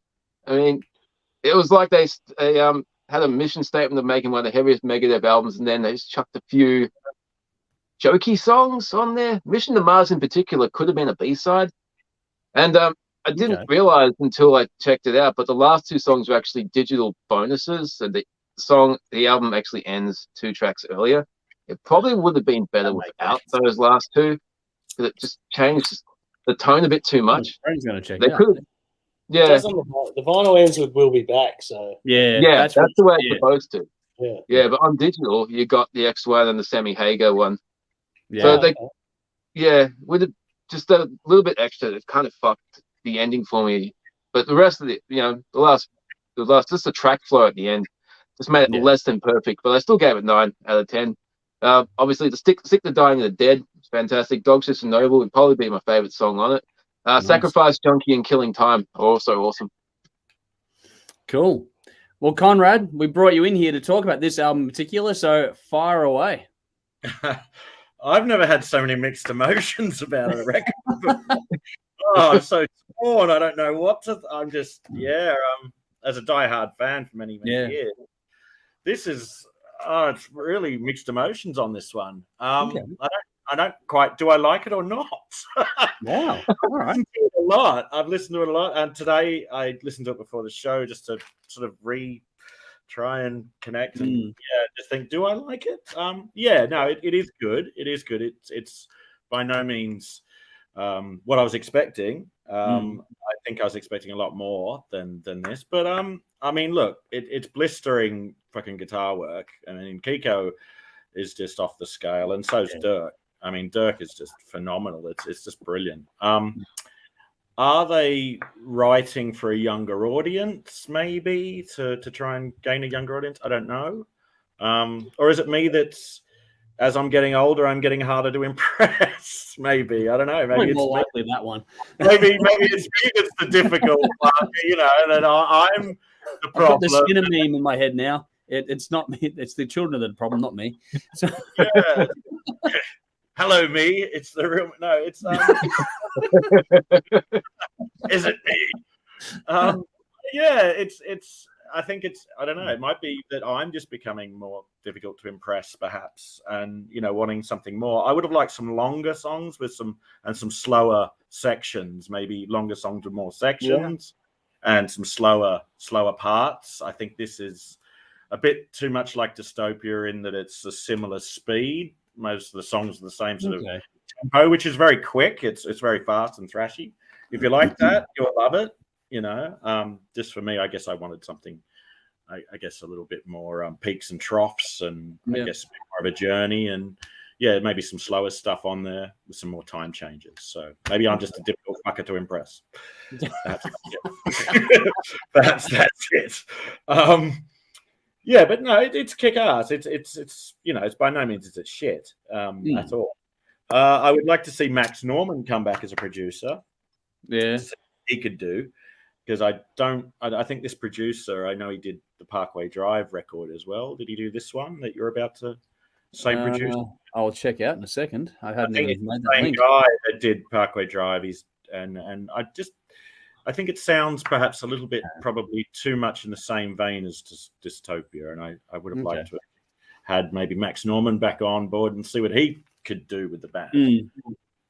So in saying that, I'll still give it a 7.5 out of 10. Okay. So I still think it's solid. Yeah, it's very crisp. It's crisp. It's bright. I like the sound of it. But perhaps some slower songs with some more time changes, perhaps, and some longer songs. Well, when we spoke to you last time, was that intricacy of the songwriting that you seem to enjoy? Yeah, I like and this is a bit more straightforward. It doesn't have those time changes that separated Megadeth from everybody else. Was the fact that they had brilliant time changes and the gear changes. Yeah, that's what you want from them. And I just don't feel there's enough of that on here for me personally. No, but cool. Perhaps that's just me being a difficult old fucker that's become hard to impress. It'd be boring if we all agreed on everything all the time. Like that's the point. That's why it's fun. So So that's my take on it. Yeah. Any particular songs grab your attention, or just my 2 cents worth? I think they're all great. There's nothing shite on the record. I don't think there's anything that makes me go, "Oh, fucking hell, this is terrible." No, by no means.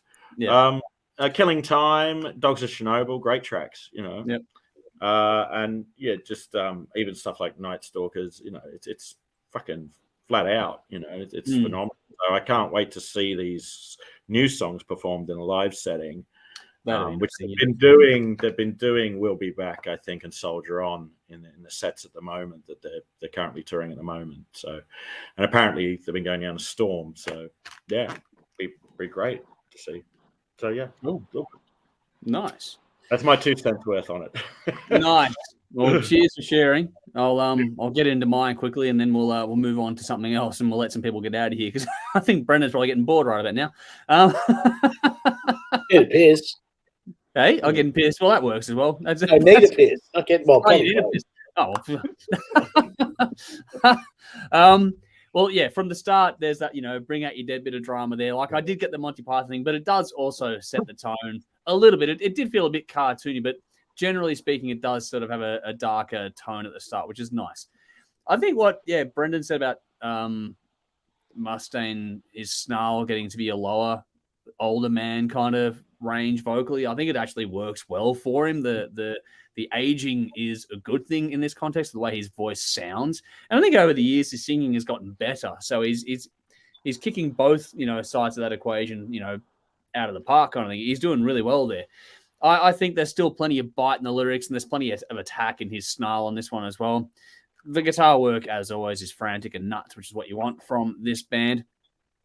And it's got that thing where it's a clinic but not a show pony kind of thing. So you're getting a lot of, chops on display, but none of it's over the top, and it all fits the songs nicely, all that kind of stuff. The composition, the performances lean into that sort of dramatic side of this stuff pretty well too. There's some really good storytelling, as always. I think Mustaine is probably, I don't know if he's overlooked, but I think he's probably underrated as a lyric writer, as a storyteller. I think he does some really good lyrics and has a lot to say and does it very, very well, which is cool. But between the music and the lyrics, they both work hand in hand to tell the story of these songs, which is really, really cool. There's lots of energy, maybe not heaps of, tempo changes per se, but there's lots of energy, lots of impact, lots of attack in these songs, which is, again, pretty cool for this style of music. But none of it's tired or cliche from this band. It all, fits them. It holds your attention from top to bottom in that regard. I thought what was interesting about this one more than a lot of other things was the actual use of vocal harmony. I didn't really expect a lot of that, but it was actually quite prevalent, not high in the mix, but it was just there in the background. There's, just some nice, note choices on vocal harmonies, which was a nice little addition to what they were doing with this album. Sort of, top things off a little bit more with a bit more, I guess, polish, but not that you want that or need it, but just added something different, which I didn't expect, and was like really just pleasant to listen to. I thought that was really well done, well executed. Like, it's actually harder to do than you think, and they did it really, really well. I think the mix is fantastic on this one. It's pretty straightforward for the most part, not a lot of tricks going on, but tracks like Sacrifice show off some differences in things. Like, there's some bongos really subtly mixed into the background of that one, as well as some chimes and stuff. So there's some subtlety and there's some depth to the sonics on this one, which I thought was really well done. Great tones, great balance across the board. It's a really clear mix, was what you wanted. It punches, though. It's got lots of impact, which is, what you want from Megadeth. Topically, lyrically, it varies as always with Mustaine and his work. There's a nice flow across the board on this one. There's nothing really on the long or challenging side of things on this one from mine. There's some old school stuff on this one too, like Killing Time. I thought that was it felt like a throwback kind of a track. That one really did sort of get my attention. There are some good hooks in this one as well. That combined, like the hook element combined with the percussive impact of the rhythm work in particular, makes these songs sort of stay with you more than you might think as well. There was some, I forget which track it was in particular, but there was one song, probably Celebutante, which had some really cutting social commentary, which was, always adds a bit of extra spice in amongst the darkness. But also, Dave, you didn't like Mission to Mars. I really did enjoy it. I thought that was a really cool one. I thought it was a darker track, and the little throwaway didn't fit the album. The little throwaway dramatic reference to Rust in Peace was just an off the cuff. Everyone knew exactly what they were doing, but to pull it off without making it seem sort of too cheesy was really well done. So I thought that was it was clever enough. I enjoyed that, and I thought it was well put together. I thought it actually gave a nice little change of pace on the album, a change of feel and vibe. I thought, toward the back end of things, it gave that bit of life to it, which was nice. It just sort of broke it up a bit. I do think that on the album version that Brendan has, where it ends with We'll Be Back, that is the place the album should end. I think the two covers at the end, whilst they're well done, they do stretch the digital listen too far for mine. We'll Be Back is where this should stop. So buy the album and listen to it that way. The covers are good, but they're sort of B-side kind of stuff for me. Well, that's why that song "We'll Be Back" is on at the back of it's the last song. Yeah. To say we'll be back. Yeah, that's it. And back, it's like coming back with another record. Which is hopefully sooner rather than later, because Dystopia was good. This is good too. So they're on a bit of a run, which I'm pretty happy with. I think fans of the band, fans of metal in general, even if it's not your favorite album, you're going to enjoy it no matter what. I think it's a good one to listen to. I gave it an 8 out of 10. I picked Killing Time, Mission to Mars, and Dave, your favorite, Soldier On, as my standouts on this album. So, there we go. Some differences going through the motions there. I would love to see, how Mustaine did the Christmas thing years ago. We should try and look him up and do a Codral ad, like do a mock-up Codral ad, just for shits and giggles. Just to give Dave nightmares. Yes, that's all I want. I want to give Dave nightmares. So yeah. I thought the guest spots too, just for the record quickly, they worked well. I thought Sammy did a good job, and so did Ice-T. I didn't mind the guest spots. I thought they were nicely done on there. But anyway, that is that one. So, Brendan, is there anything else you wanted to say here, or are we? No, I've contributed way more than I am entitled to. You're entitled to do whatever you want. Fucking hell. But if I had known, I would have taken like my golf clubs out of the shot. That's so not metal. and then you go and point them out. Hang on. Because I've been looking at the whole time going, why not fucking golf clubs in the shop? Go and point them again. Point them again. There we go. Got to get the right shot in there. Got to make sure everyone sees those golf clubs. Skateboards are way cooler than golf clubs. But anyway. Hey, Alice Cooper plays golf. And two of the guys from Iron Maiden play golf. They have Iron Maiden golf balls. Exactly. Golf is cool. Golf is metal now. I've actually got to eat the damn rock and roll nowadays. Oh my god! I actually now we're didn't get them made. What was that? I've actually got to eat the damn orange golf balls. Oh my god! Are they blue? No. Oh man, you missed a trick. How are they not blue? Let me guess, they're orange. I mean, that would work too, but blue balls is a song. Like, you gotta have blue. I don't know if we're going to be able to get this shot because the logo is pretty small. But hang on. Let me bring it up again. There we go. Oh, yeah. Oh, you can see it. There we go. Yeah. Ta-da! Eat the damn orange. Wow. There we go. Merchandising genius. It's only so some other pricks don't pinch my balls. There's a song in that, Brendan. I'm sure there is. Oh god. Oh wow. Did you want to put anything in the bin tonight before we get out of here? Oh god. Ball Probably, pitching. but let's not. Let's not. Trying to think of things I've been whinging about recently. I'm sure there's plenty. It's always something. I don't know. Volvo drivers, that'll do.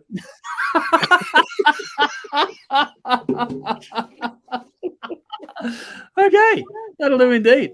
Right, I'll leave you beautiful people. Mwah! All right, good to see you, man. Take it easy. Yeah, man.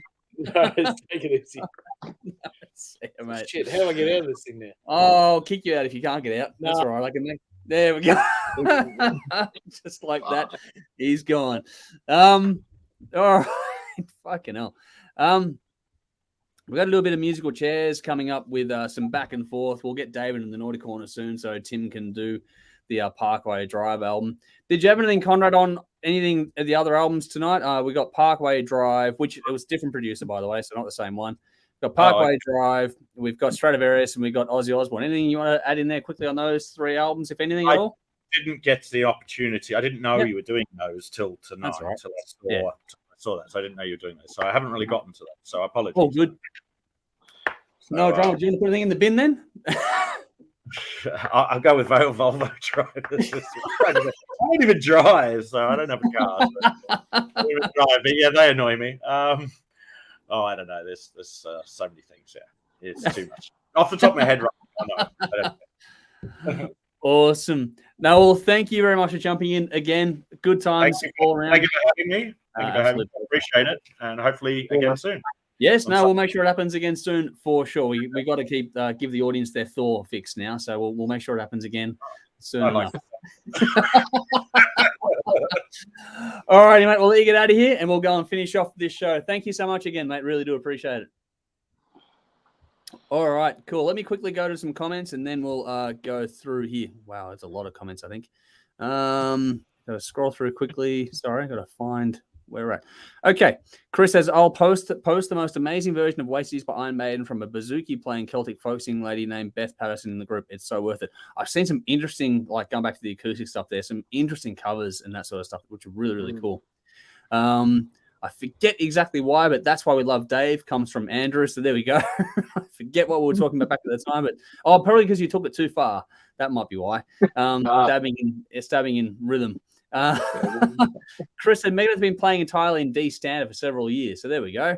Brendan says, good to see you. Thanks for joining us. Another Brendan. He's gone, I agree. Best since Endgame. So that's very, very cool. Nicole back onto the murder, which is going everywhere now, and bludgeoned with a hammer and stabbed her. This is getting dark tonight. Chris says, Dave seems to have developed a very interesting death screamo-ish scream a few times in the song, which is kind of cool, actually, for the Megadeth album there. Nude says, I wonder what Ellison's thoughts are on it, especially the bass tracks. He kind of removed his right to have... Steve DiGiorgio is unquestionably a better bass player. Yeah, I would argue that. Yeah, I would say the same thing. He's pretty fucking good. I mean, I didn't notice Dave not being there, to be blunt. No. Like I thought he's let's be real. We know which instruments we all play. Yes. It's bass in Megadeth. Yeah. Be the And easiest we're one. not listening for the bass. No, we're not. No disrespect, but no. But it's still important. It's still important to flesh things out and to. I did pay attention sonically to it, and it felt right. It didn't. Yeah. Sonically, it's important, but who it is. Yeah, it's not the most important thing at all. All it's got to do is hold the rhythm with the drums, and off you go. Like it's not doing anything overly special, but it's still good. Needed to be good. So, what do we got? Here we go. Oh, speaking of, Chris says the bass on this album is so huge. Stevie D did an amazing, very un-Ellefson-like bass track. It's monster. There we go. Valerie's here and having a good laugh at us, so thanks for jumping in there. Nude says, love the song with Hagar. I think the song with Hagar is good. It's just that it's too long on the album overall. Lee says, much love, people. Love to stay, but off to work. Enjoy your work shift. Hopefully you get to catch up on the rest of this later on. I know it was a little while you said that, but hopefully you see this at some point. Chris says, Kiko and Dirk shines in a way we've never heard in Megadeth since Marty and Nick. That's not a bad comp, actually. It's a fair rap. Good praise there. Man Family says, had the album on rotations for a few days. The story flows well. Great listen. Nice. Darren says, great album. Always enjoy Mustaine's lyrics. So there we go. Rowan says, I thought the golf clubs were a pun for that story about live music in clubs. We're not that witty on the fly. So Sally says, more Brendan, please. Funny point of view nearly always. Bribe him if needs be. If I can afford to, I will. So go. Darren said Steve DiGiorgio is fucking brilliant. I love his work. But yeah, Conrad says, thanks, guys. Most welcome. It was always good having Conrad there as well. And Vinny says, bit of a brainstorm here. Imagine Megadeth graphic novels you could scroll through or listening to their albums. Mustaine is such an underrated storyteller. He can practically paint a picture with vocals. That would be really fucking cool, actually. A full-blown concept album with, like a comic to, like an old, like black and white sort of comic style would be perfect for that kind of a thing. Like what? It wasn't black and white, but like what the Undertaker sort of comic kind of thing did, or the Crow, the actual original graphic novel, the Crow, that kind of style would work well for it. Alrighty, Dave, I'm going to put you in the naughty corner, and then we'll after your stabbing comments, we're gonna put you in the naughty corner for a few minutes, and we're gonna move on to another review. We're gonna catch up with things tonight, and we're back to normal soon enough.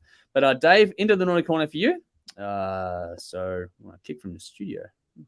Ooh. Hopefully I can drag it. Dave, if this actually kicks you out, then make sure to just jump back in. All right, you've got the link. Okay. Yeah, alrighty. I'll get you back soon into the naughty corner. It's been a while. We're allowed a few days. Yes. All right. No, he's out of the studio. Whoa, that's weird. I have to bring Dave back into the studio. That's weird. Dave, sorry, I'll have to jump back in via the link. I don't know why I don't have that option. That's weird. Yeah, it's been a while. We're allowed a few days. Yeah, a few wrinkles to work out. All right, and I'm also using a different browser this time around too, just to make it even more fun for myself. Okay, in the comments, in the description box, as always, we're going to put a little reference track for you from Parkway Drive.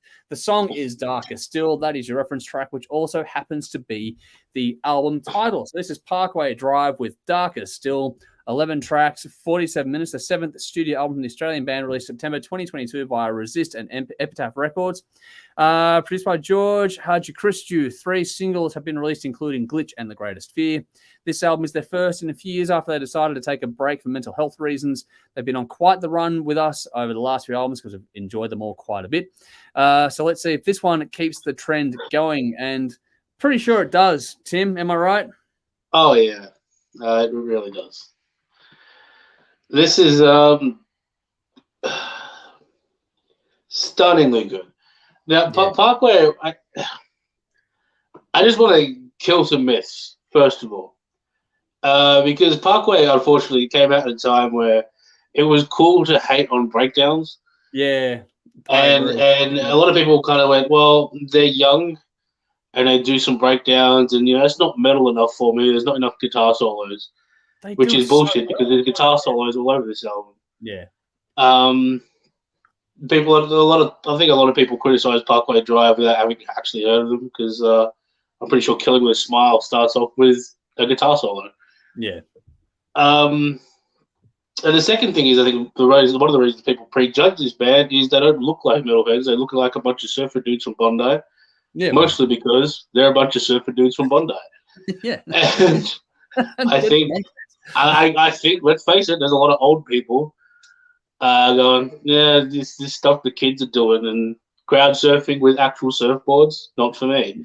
The fact is, I think, again, this is a stunningly good band, and I think if you've, it's not too late to get on the bandwagon, because we're always welcoming people on the Parkway Drive bandwagon. I think these guys are one of the greatest live bands you'll ever see. They've been must-see at festivals now for decades. I think Horizons is 15 years old now, which is... speaking of people jumping on later, I didn't really jump on the bandwagon until Ire. So, it's a few... Well, to be honest, I didn't jump on until Deep Blue. Well, there you go. Deep Blue was the first album I got into, and then got into the other two prior to that. And the song was Sleepwalker. That was one that got me into this band. Cool. And on that, and as it says, is when a lot of people who haven't heard Parkway Drive think of Parkway Drive, they'll think of Carry On, and just these big breakdowns, a big wall of sound, this heavy lion-like roar. But what you've got when you listen to the albums in a row is there's a progression there, and definitely a band that's becoming better at their craft and their songwriting, and you hear it all over this album. They're popular for a reason, because the guitar hooks are stunning, the vocal hooks are stunning. Winston obviously has that big roar, but his quiet delivery is is almost like a voice actor. He's not a classic singer or anything like that, but he has a drama to the way he delivers things. And he knows how to use melody too. Like exactly, and because of that, unlike the quieter songs where he does use it, he almost has like a Manson-esque vibe to it. Like if a God Can Bleed has that kind of vibe to it.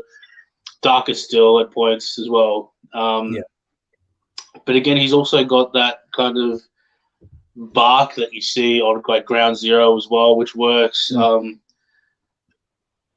I don't want to hear any complaints about. I can't understand what they're saying because you're not really listening, as far as I'm concerned, with this one. Oh, yeah, no, the lyrics on this one are crystal clear. Seriously. And the other thing is too, and I don't want to attribute it to these guys, playing a lot of European festivals, but there's some of the hooks on here, like the guitar hooks, are like straight out of like catchy Euro power metal. Yep. Played in like a hardcore context, and it meshes so well because it is such great earworm, along with the vocal stuff and along with the use of time on the drums, double time, half time, playing on the beat and doing everything in between and meshing it all together beautifully. This is a stunningly great release. I loved it from start to finish. Look, don't judge Parkway by what you think you've heard, because they're not. They are, as far as I'm concerned, they're one of the best metal bands of this century, along with, your Mastodons and your Gojiras and your Ghosts and Soilwork and Machine Head and all that jazz. And the fact is, out of all those bands, these are the only ones that are headlining major festivals. It's Parkway Drive, because they're the best live band out of all of them. I gave this 9 out of 10. I thought it was stunningly good. One of the best Australian releases of a very, very long time. Like Napalm is my standout track. There's other great tracks on here as well. Greatest Fear was the other one that I thought was stood out. But Like Napalm's a roughie for, I think, Song of the Year for me. Nice. Cool. I think there's a point to be made for, you said that they're popular and they're popular for a reason. I would argue the same thing, that there's a reason for these guys doing the headline sets on those festivals that you're talking about. They're a little band out of Bondi that, in all odds of things, have no right to be where they are, but they are fucking good at what they do and have been for quite some time. You mentioned the breakdown thing. What they do with breakdowns is unlike any other band out there. It's not that it's so different, it's not funny. It's just that they don't overuse it. It's not generic, and everyone is different. Like, they just know how to put drama into the song. The building of tension and release with these guys is fantastic. That is the key. Yeah. Just they know how to build that up. It's so good. where everything else feels so generic, these guys do not, and it's just remarkably well done. Just yeah, I think that one of the things that sets this band apart in my mind is how well they know how to blend aggression and melody as well as that breakdown element. The way they blend it is unlike anyone else out there. It's like it goes into the melodic death kind of territory and that, but it's not the same either. They really do stand on their own, and that the breakdown, the rhythm of what they do, combined with the use of melody, is just something phenomenal to behold. There's loads of aggression. This is not like happy listening album. This is plenty of aggression on here. It's just they know how to use these things, which again builds that tension release and brings contrast to the entire album as a listen, and has done for a while now. Great riffs. I love their sense of syncopation and the use of hooks, especially in the guitar work, like you were saying, is fantastic on this release. Everything about this is all in the writing and the performances. It's just so well done. The tempo changes across the board are fantastic. There's some awesome moments in these songs too for crowd chanting along. You can just hear some of these going absolutely off in the festival environment. The opening track, Round Zero, is a great way to kick all this off, and is an example of just that what I'm talking about there with the crowd chant along moments. It's just perfect for that kind of a thing. That guitar hook. Yeah. It's beautiful. Great. Yeah, it's fantastic. Like there are solos. It's not like a savant kind of album where there's just solos everywhere, but there's enough solos on here. But what I liked most about the lead guitar work on this was the solos are great, but using that, it's funny you mentioned the Euro kind of metal element there, because I've got it's almost like a symphonic kind of touch with the way the lead guitar sort of sits on the top. It's incredibly well done. It's another thing that sets them apart from the rest of the entire genre. It's almost like like you hear a flute in a folky band. Kind of thing. It gives that catchy energy. It brings so much life to the songs, but it's still heavy as fuck. And that's it is used so well. Yeah, it's but again, but that's the key to these their songs. They'll do that, and it'll be just powerful 4 on the floor. Drop during rhythm guitars, bang, bang, bang, bang, bang, and then it'll just explode and just fall apart. Yeah, and that's the drama of the music, and it's so well done. Really like watching it's listening to a firework in a song. It goes up, it goes bang, and it all cascades down. It's like one of those long tail cascading sort of songs. But that's what I loved about like Napalm. It's when it breaks down into that chorus, and the hook is literally the words like napalm, and it just explodes down, and you have that big descending lead guitar line, and those big open chords, and the cymbals just ringing out, and huge drum sounds. It's just spectacular to listen to. But throw the lyrics in there too, like Napalm in the Garden of Eden. Like that is so fucking cool. Like, if you think it's not heavy enough, just listen to that. Like it's intense. Mental imaging. And it's combining the music and the lyrics to do it. It's phenomenally. What is it? What if a god can bleed, then I can cut you down or something like that as well? Yeah. Yep. It's so good. Yeah. There is some dark stuff on this. This is not easy listening for it by any measure. We're talking a lot about melody, but it's just because it's such a contrast to what everyone else is trying to do to get themselves over. These guys just do something that just works, and it's phenomenal. But you know what's amazing too is we'll call them, for lack of a better term, we'll call them a hardcore band, right? Yeah. Like there's so much of hardcore sounds the same, especially in Australia, where we've got North Lane and Carpathian and Confession. And, when I was in high school, I used to listen to I Killed the Prom Queen. Yeah. And we had, and they all sound kind of similar, but these guys fit in that and they don't sound like that. When compared it to Euro bands and symphonic bands and power metal bands, so many of those bands sound the same. Yeah. And these guys kind of fit in there, but they don't sound like that. Yeah. These guys fit in with like American muscle bands like Hell Yeah and Hatebreed. No, they fit in there as well. But they don't sound like any of those guys, and all those guys sound the same as well. Yeah, these guys fit in with death metal bands, and a lot of those bands sound the same at deathcore bands. Yep. But they don't sound like that as well. They fit in with slam bands, but they don't sound like those. And all these bands sound the same. That's what makes these guys so unique, and have so much appeal with so many people. And I think if you're not giving these guys a chance, you're missing out. Yeah. It's funny how you mention that because I could play with anyone from Maiden to Sabaton to Party Cannons.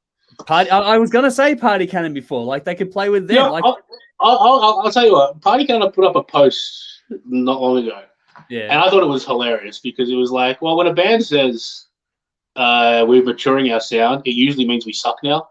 And I thought that was hilarious because quite often, you know, bands get famous playing groovy, heavy stuff, and then they try to copy Opeth and it doesn't work because they're not as good as Opeth. Yeah, exactly. But with Parkway, what we've seen here is a band that they can write songs with the best of them, and that's what this is. It's just great songwriting from start to finish. This is a band that you can see carrying the flame for quite some time. They are appealing to both young and old audiences. My daughter loves these guys, so you know they have that cross generation appeal as well. So this is a band that you could see just planting the flag and just going for it for years to come. Like this could be the next mainstay on all the big tours for quite some time. They are. They are. Yeah. They're not the next. They are. No. What other metal band has their Netflix documentary apart from Metallica? No, I agree. I meant as in continuing on, not just that. I don't mean that they're not doing it. I think they're a bit like Airborne in some respects, where they're just overlooked here for whatever reason. But we should be so proud of these guys coming out of Australia. Like it's beyond the fucking joke how good they are. But this is the thing. It's different to Airborne in the sense that like Airborne are on a higher slot for European festivals than what they are here. Exactly. Yeah. Parkway Drive again played good things. They're on the very top. Exactly. They're top billing wherever they go, wherever they go. Compare, like they're top billing on good things. Airborne were a ring in for the last download. So that kind of puts it in perspective for you. But both bands ahead, the impact of this band should not be understated. They are kicking goals, kicking ass, taking names, all the rest of it. And I love the fact, just quietly aside, that they took a break for mental health reasons and were public about it. I think that's a great thing. I think fucking well done. Good on them, and they did the right thing. And if it makes the band go for longer, which is what they have come out and said that it's for, good. We need more bands doing this and more bands like this doing it. Well, I remember seeing, because again, on the Netflix doco, I remember watching that and hearing like they'd basically done like 12 years touring nonstop. Yeah, and it's too much. And it's like, that's a grind, man. Yeah. This business takes no prisoners. Well, that's the thing, isn't it? It really doesn't. Yeah. Anyway. So, fair play to them. Hope everything's going well. And the end result is fucking phenomenal. If they're coming out of a better place now, then win-win for everyone. And how they started the promo for the album too by just suddenly dropping a song, like that was cool. It's just like more of that, please. But anyway, look, they've lost none of their grunt over the duration of this. The contrast and impact on this is stunning overall. There's lots of bite in lyrics, like I was saying. I love the mix on this record. It's got all the grit and the punch, but it's also really warm and inviting to listen to. It's not a punishing listen in any way, shape, or form. Sonically, this is a joy to listen to. You can hear absolutely everything. Lyrics are crisp and clear. There's balance and depth, though, to go with that punch, which is just fantastic. It's just so good to listen to. And the ebb and flow across the album is fantastic. You know, the groove, different tones, little studio enhancements, not much, but they just all these little touches make this band stand apart, and it flies by as a listen. It's absolute joy. There's even use of choir in The Greatest Fear, which is just something different. That song had a great solo as well. I like the use of harmony across this album too. And, you know, it's not heaps. None of these things are overdone at all, which is another thing too. They know when not to push too hard. They just know when to just pull it back a little bit, which is so smart. So many, people will fall into the track of this is working, so keep doing it. It's like, no, just give it a bit and then bring it back. And it just whets the appetite more, which keeps you interested and engaged. There's lots of little subtle things in this album which just sort of fill out and complement all the songs really wonderfully well. The track Darker Still builds. That's a really nice building kind of a track with the orchestral edition in that one as well. It's a well-placed, slower track, which, it's the reference track we've chosen. So it might not be the most fitting reference track for Parkway Drive, but it's such a good, slower, epic kind of a song that, I don't think we've had anything like this from this band before. They've always been evolving and changing, especially over the last sort of 3 or 4 albums. But this one I just think it's another dimension to it, which is really enjoyable to take in. That song made me think of like we did the acoustic stuff earlier on tonight, and I'm thinking in terms of these guys with like a symphony would be something else, and I reckon they could pull it off. It would work. It would absolutely work. Yeah, so they could do it. You've got a little 50-second interlude song with Stranger. It's another little point of difference in this one as well. It's a nice little touch there. They're spreading their wings more over the years. They're getting more. I don't think I call it experimental. They're just growing, and it's natural, it's organic, and it's if you listen to album to album to album, you can just hear it flowing and evolving, which is nice. They're getting better. They're just getting better. Yeah, I completely agree. It's another really fine addition to their discography. I think Reverence is pretty damn hard to beat, and I don't think that this is quite as immediately gripping as that one is, but at the same time, this one's much more of a slower burn. It's one of those ones where you'll listen to it and it just keeps dragging you back to it more and more. By the end of the year, it's going to be a top 10 contender by leaps and bounds, I reckon. It's fantastic. I like albums like that where the more you listen to it, you're like, oh, hang on, there's so much more to take in than you think on the first pass, and it's just, I love giving albums that time and how it rewards you. This is one of those ones that does it for me. Great performances, great writing, great mix. This does the works. If you like it heavy at all, this is one you've got to check out. But this is also a gateway album. I think that like you said, Tim, if you have been sleeping on this band, this is a good place to fucking start, because I reckon pretty much almost anyone can listen to this album and actually enjoy it. It's funny how in the chat you mentioned to Dave that you probably like this one. I reckon Dave would enjoy this one too. So Dave, I know you're in the waiting room. Check this one out. I think it's fantastic. This is a great place. The reference track you put is a smart one, because again, a lot of people will prejudge this band as a hardcore band, and you know how you're eating something if you're expecting to not like, and it's always the second bite that's better.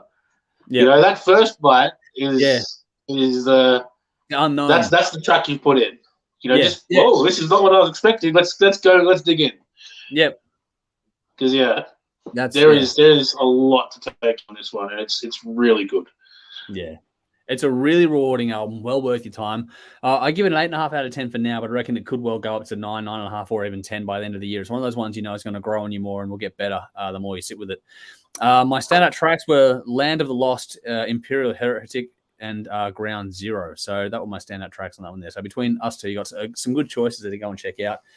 But I also love Darker Still. That's another great one. Their Glitch is a great song too. I know it was a single, but fuck, that was a good one. There's no dud tracks on this one. This is well worth your time. I'm going to drag Dave back in while we go through some comments here. So here's Dave again. Hey. Rowan says that song is pretty good. Nice. There we go. Michael says, I was the first Parkway Drive album I listened to and gone back to their older stuff since, but I absolutely love their later album. Saw them headline Good Things a few years ago, and their live set and stage presence blew me away. So there we go. Darren says, this is one awesome album. Love how they've evolved musically. Love Darker Still. Nice. Rowan also says, we'll give the album a listen. Vinny says, is there a link in the comments, Andrew? Nothing has shown up at mine to check them out. I did put a comment above. It did show up for other people, so I'm not sure what's happened there, but I can put it in again if you need. Michael says, I agree with Tim, one of the best metal bands of the current day. Nice. And same with Darren. It's absolutely Tim. Nicole says, an Australian thing, non-generic. It's assuming where people are shitting on bands here, which is true. Man Family says, we have all enjoyed Parkway for a while. Another great album, great result after a break. Well done. Nicely done. Nude says, Tim, since you like Party Cannon, check out VHS. Oh, there you go. Just wanted to check out. What a name for a band. I love it. VHS. Definitely. Chris says, I'm honestly not a fan of the band, but to hear friends who live in the US getting super vibe out seeing Parkway on tour in their local towns is really great. That's awesome. Just even celebrating their success is enough as far as I'm concerned. Nude says, see you guys starting on Channel 44 here. Yes, please do go and watch that. Hopefully you enjoy the show over there tonight. Michael says, Dark Still from my favorite track off the album. There we go. Wow, we have picked a good reference track. And Andrew says, Parkway Drive is a band I've heard both positive and negative reviews. Also, I haven't checked them out yet. After this review, I most definitely will be. Glad. Please do let us know what you think of it when you do check it out as well. Dave, you were there for a lot of that. Are you curious to check it out? I will give it a listen, but I have to admit I wasn't really listening to you guys. I was in internet land. Sorry. I hear you guys talk enough. I'll play it back, but yeah, I will listen to the album. True. You do have to suffer through us all anyway. Yeah. No, I'll give it a listen on the weekend. From what I've heard Tim mention in the chat, it does sound good, so I'll give it a listen. Yeah, I think you'll enjoy it. Where are we at here? Who put that? Vinny, I'm just putting that link in the comments again, just so you can find it. So hopefully you can track that down and let us know what you think. I've been putting the link in the comments for Vinny's sake over on Facebook, but it's appearing and everything now. So it's on all the usual channels. So go and check it out and let us know what you think of it. What do we got here? Darren says, give me a Metallica Nothing Else Matters vibe. Or maybe that should be Unforgiven. That's actually not a bad point with Darker Still. So when it came out, there was a joke going around. It's like, oh, Parkway turned to Metallica. Yeah. And then, while that's not quite right, like, because they don't sound like Metallica. Like, there's obviously like, Metallica had a huge progression over their career. Yes, definitely. And I think that's where this is a valid thing with Parkway is like they've got this is album number 7 or 8 now, or 6 around about there. And 7. Every album from start to finish has been okay. We're getting here's what we started out doing, and we've added another string to our bow, and we're at this level now. Yeah, no, I agree with that. I also think that it wouldn't be beyond the realm of possibility to say that they're a Metallica for a generation. That's it. I think they could well be the next quote. If you're going to go down that path, the next Metallica, as big as they are, I reckon. Well, they're the current Metallica. Yeah, they're not. Like I said, Horizon's 15 years old this year. Yeah, you don't think that, do you? Like, you really don't think that. No. But I suppose it makes sense. I checked out. When was I? I don't know when I was, but it was back at the old couch days. So that's going back a few years. Yeah. Too. It's 2015-ish, I think, from memory. Yeah. So that's coming up on 10 years. Fuck. Wow. Okay. Yeah. Killing with a Smile is 20 years in a few years. Fuck, eh? Years are getting by. Dave, we're getting old, man. Yes, we are. But no, that's a really cool album. I reckon anyone and everyone should check it out. Here's a contentious. This is something we could actually do some fun with. Unforgiven 2 over Unforgiven. Ooh, interesting debate there. I agree. Really? No, I like the original. Unforgiven 2 is a much better track than Unforgiven 1 or 3. Unforgiven 2 is good, but no, the first one's fucking amazing. The solo alone. The solo in Unforgiven 1 is great. Yeah. The rest of the song, Unforgiven 2. I like this. I like the lyrics. Oh, both songs have great lyrics. Story in the first one. Maybe because I've got the the lyrics in the second one is almost a pun. Or Are You Unforgiven 2? Well, that kind of makes me cringe a little bit. It kind of, I think that might be the dividing factor for me. They're both great songs, but I just think that, Unforgiven 1 for me over Unforgiven 2. Not by much, but I think they're both better than 3. 3's all right. 3's all right. I don't mind it. It's not a bad song or anything, but it's just sort of like, okay. I'd probably pick Unforgiven 1. I just like the way it built on the album too. But hey, that's just me. Anyway, 2 for 2. We got 2 each side there, with Chris siding with Tim and Dave and I on the same page again tonight. Adrian on YouTube said, "What's up, guys? Good to see you. Hopefully you're having a good time tonight. Hopefully you're enjoying the show. Thanks for joining us." But Tim, is there anything else you wanted to add here? Or are we going to let you get out of here? It's been a bit of a I'm done. I am done. You are done. All right. Well, anything you want to put in the bin?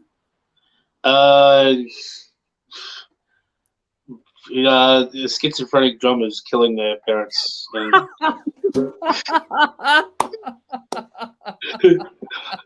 Well done. Maybe justified. You don't know the circumstances. I mean, I can think of some, but still, killing's a bit far. Yeah, well, you can't come back. Yeah. Anyway, thanks for joining. I'll be back in the near future, probably next week. Awesome. Cool. No, it's good to be back. It's good to have you back, and we'll see you soon, I am sure. But we'll be back. Yes. Dave and I are going to continue on at Stratovarius and the mighty. We're going to soldier on. We are going to soldier on, just without the control. So Don't need it. there we go. All right, Tim. Anything else, or are we going to let you out of here? I'm out of here. See you later. All right, mate. Take it easy. Yeah. Cheers for that, mate. Yeah. See you, mate. Alrighty, so just in the comments things here, what do we got here? We got Chris says, let's hope Jim Gordon didn't drive a Volvo on the rate we're going tonight. We're having a good run out of this one. So Nicole's gone, Jim Gordon out of jail in the bin. So yeah, we're putting him on. I don't know. Is this the better punishment? Maybe.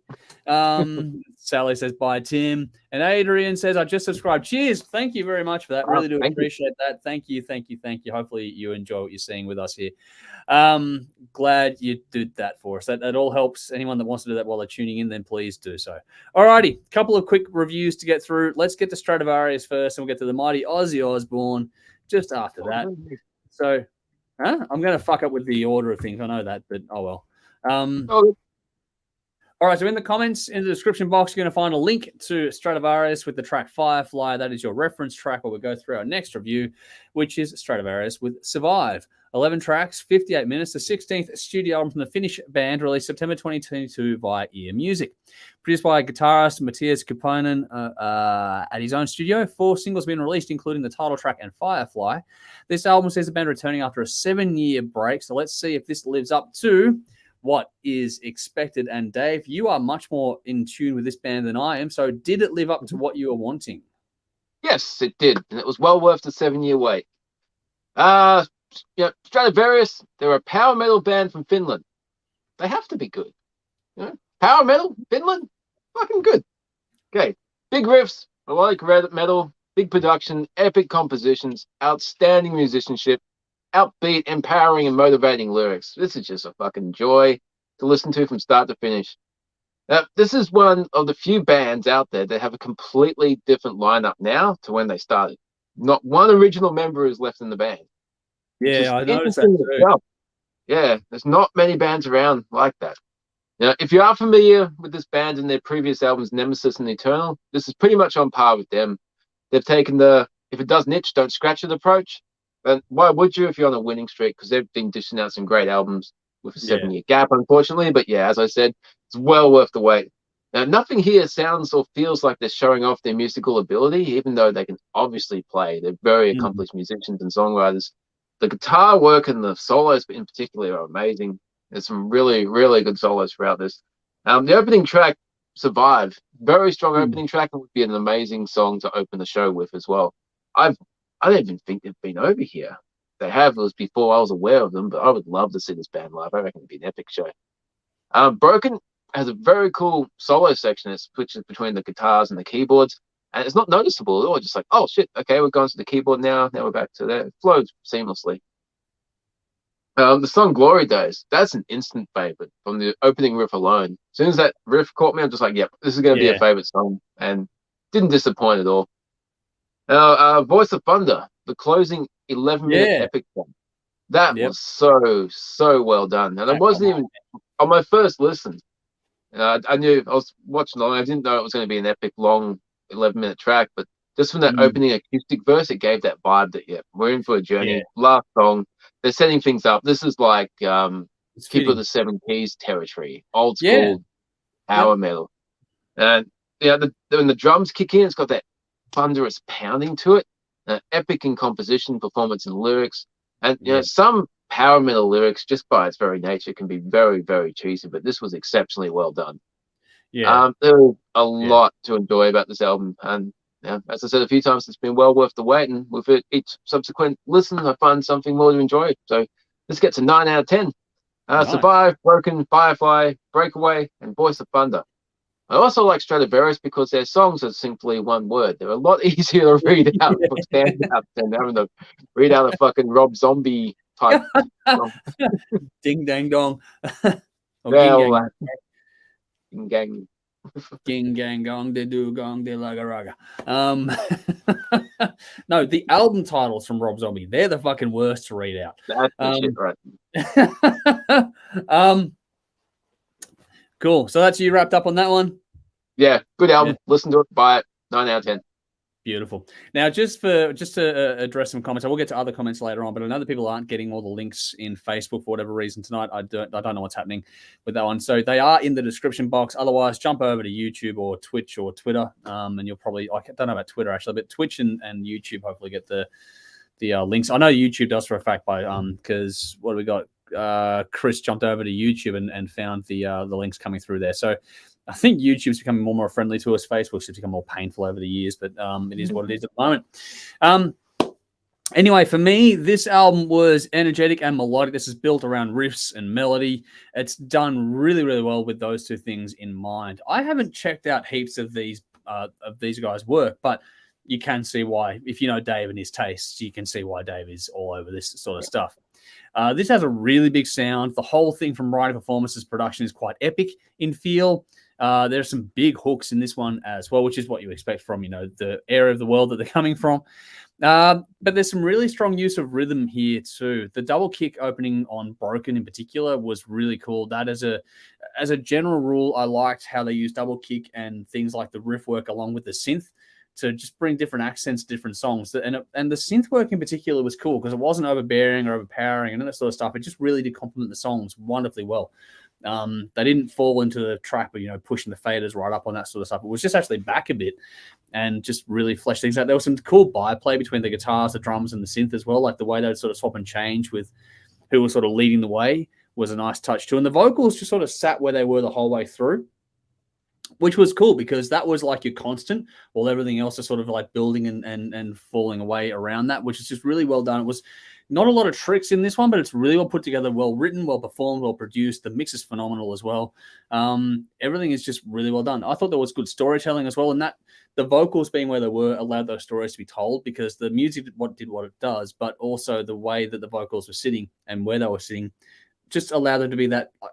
The constant was the thing that allowed you to sort of tune in on them the most because that was like your anchor point, which allowed the stories to sort of really, get locked into your focus.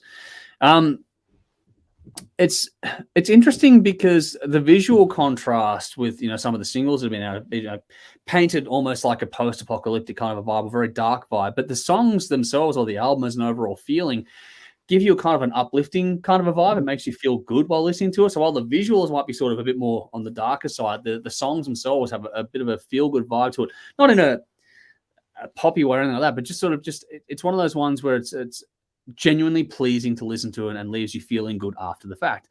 A lot of air in the mix, which is just nice. It just this one really breathes compared to everything else I'm listening to tonight. This one breathes the most. The long fade out in Frozen in Time is the perfect sort of moment for that side A to side B, sort of flipping the record kind of thing. So if that's the vinyl split, I don't know if it is, but if that's where it should be because it fades out and then it comes in with side B, quote unquote, being World on Fire. That's perfect. That is so well executed. It's not funny. The album flow is really well done. There aren't any massive gear changes pace-wise, but what they've done with the in-song changes really does break things up and keeps the album moving along nicely.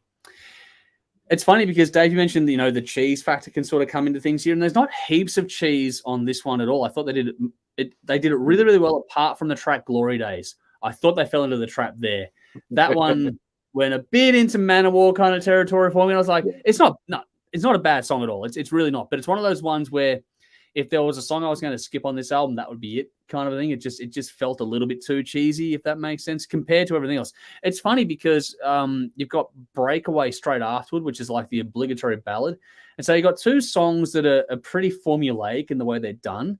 But Breakaway is just such a better level of execution in the song performance and writing than what was given to Glory Days, if that makes sense. I don't know if you thought the same thing at all, Dave, but for me, it was just Glory Days was a bit sort of, a bit cheesy. But then Breakaway was like, actually, that's a really good ballad. Sorry? It was still fun, though. It's fun, but it's like, if you can give it one or two spins, by the time your third spin, you're skipping it, for me. I know that, Dave, you don't do anything like that. But anyway, you mentioned the epic close. I'm going to do it as well. Voice of Thunder. What a fucking track to wrap this album up with. It's got the acoustic and vocal kind of opening, and it just builds and builds and builds. It's just a really great way to close it out. The rhythm on that song is phenomenal. I love the rhythmic punch. It is like that thunder. It lives up to its song title in the way they've written and performed that song. It's so well done. If you want a long song, I know that, Dave, you're more into that than I am. But for us both to reference that track and go, fuck, that's really cool. That's saying something for us both to sit there and go, okay, that's a really well done song. This would be fun to see live. There's a lot of talent on display, but you can just hear it in the way they're performing that they'd be able to pull it off live. You just know they'd be able to do it. Like I said, it's not a band I spend a lot of time on, but listening to this makes me want to go back and check out more of their stuff. This is very well done. And if you are a fan of, that symphonic or power metal kind of thing or anything that Dave likes, you'll like this one. It's pretty much where it's going to be. I gave it an 8 out of 10. World on Fire, Voice of Thunder, and We Are Not Alone were my standouts on this one. So there we go. Get to some comments here. Darren says, hit the like button. Like button is very good for us, so please do hit that whenever you feel like doing so. Chris was saying not getting the reference tracks on Facebook. I don't know what's happening there. So I did put the, if you're not getting links, comment there. So Vinny says, wow, how have Parkway Drive slipped through my crack? Darker Still was cerebrally satisfying. Going to go hunting wabbits in their back catalogue this weekend. Thanks for the tip, lads. You're most welcome. That is the entire point. Getting people to check out new music is the aim of the game. Chris says, okay, I'm here on YouTube and get the links now. Awesome. I'm glad it's working there. Nicole says, I dig the band. Power metal bands have come such a long way. This is true. Stratovarius did a good job with this one. Sally says, yes, I made Jody read the Rob Zombie title, Guilty. And so that is a thing. Vinny says, speaking of Rob Zombie, I used to like the Munsters. Dave, I know that you're Yep. I get that. No. I usually like Rob Zombie movies. I know some people don't, but I've watched all of them and I think they're great. But the preview, I was willing to give it a chance because the opening credit sequence that he put together was the same, and then the preview, what the fuck is this story? That's what it comes down to. You can, no, it's just weird. No. I haven't seen it yet. I don't have much time to watch things so unfortunately I haven't caught up with it all. But yeah, I'm hearing very mixed things about it. And Dave, you're one of our horror fans here, so it's a shame that you're not a huge fan. I'll pick the Lords of Salem in the first Halloween. Yeah, true. Anyway, Chris says, Breathe the Most. Great title for a song. Actually, not a bad idea at all. Wouldn't mind that at all. Brendan, where are you? Or Dave. You like this kind of stuff too. All righty, let's get to it. We've got one more to go, and then we'll get out of your hair. It's a long one tonight. I would apologize. We're having too much fun. Here we go. Vinny says, get on the Dharma Limited series. I've heard very good things. I've seen the cast. The cast are very, very good for that one. So yeah, I'll give that a watch. It looks interesting. Confronting, but interesting. Yeah, that story's twisted. I don't know what's going on now. Yeah. I've done enough reading on him over the years. I don't need to watch it to get the point of it. It's pretty twisted. I am going to put a reference track in the comments again, even though it's not working tonight. If you don't see it in the comments, check it out in the description box or the post, wherever you're tuning in. So on Facebook, I did check before. The description is coming through as a full post at the actual where you're watching this from. So you can scroll through that and just hit the links as we're going through here. But in case it's not coming through in the comments, I don't know why it's not working tonight, but it's just one of those things where it's not. So anyway, in the comments, in the description box, you're going to find a link to Ozzy Osbourne with One of Those Days. That is your reference track for this one. So our final review for the evening is Ozzy Osbourne with Patient number 9, 13 tracks, 61 minutes, the 13th studio album from the English artist, released September 2022 by Epic Records. Produced by Andrew Watt, 3 singles have been released, including the title track and Degradation Rules. Work on this album began pretty much as soon as the last album was already out. So there's no rest at all for this 73-year-old icon. There's an all-star cast on this one too, with guest appearances, or many appearances actually, from Zakk Wylde, Tony Iommi, Mike McCready, Jeff Beck, Taylor Hawkins, Rob Trujillo, and many more. That's not even close to the full list. So this has one of the best ensembles I've seen in a while at least. So anyway, Dave, your thoughts on this one? Yeah, I fucking love this album. This is the best thing I've heard from Ozzy in possibly 2 decades.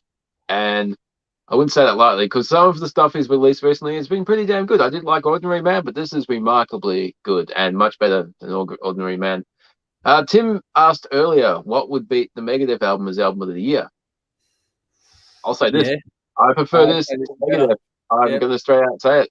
Megadeth is great, but this is fucking fantastic album. Ozzy sounds great. He doesn't sound like a 73-year-old man with all the health problems he's been going through. Did you think he sounded better than on Ordinary Man? Yeah, he sounds better. He's getting better with age. What can I say? don't get it. He sounds like the Prince of fucking Darkness. Yeah, He sounds like Ozzy that we know and love.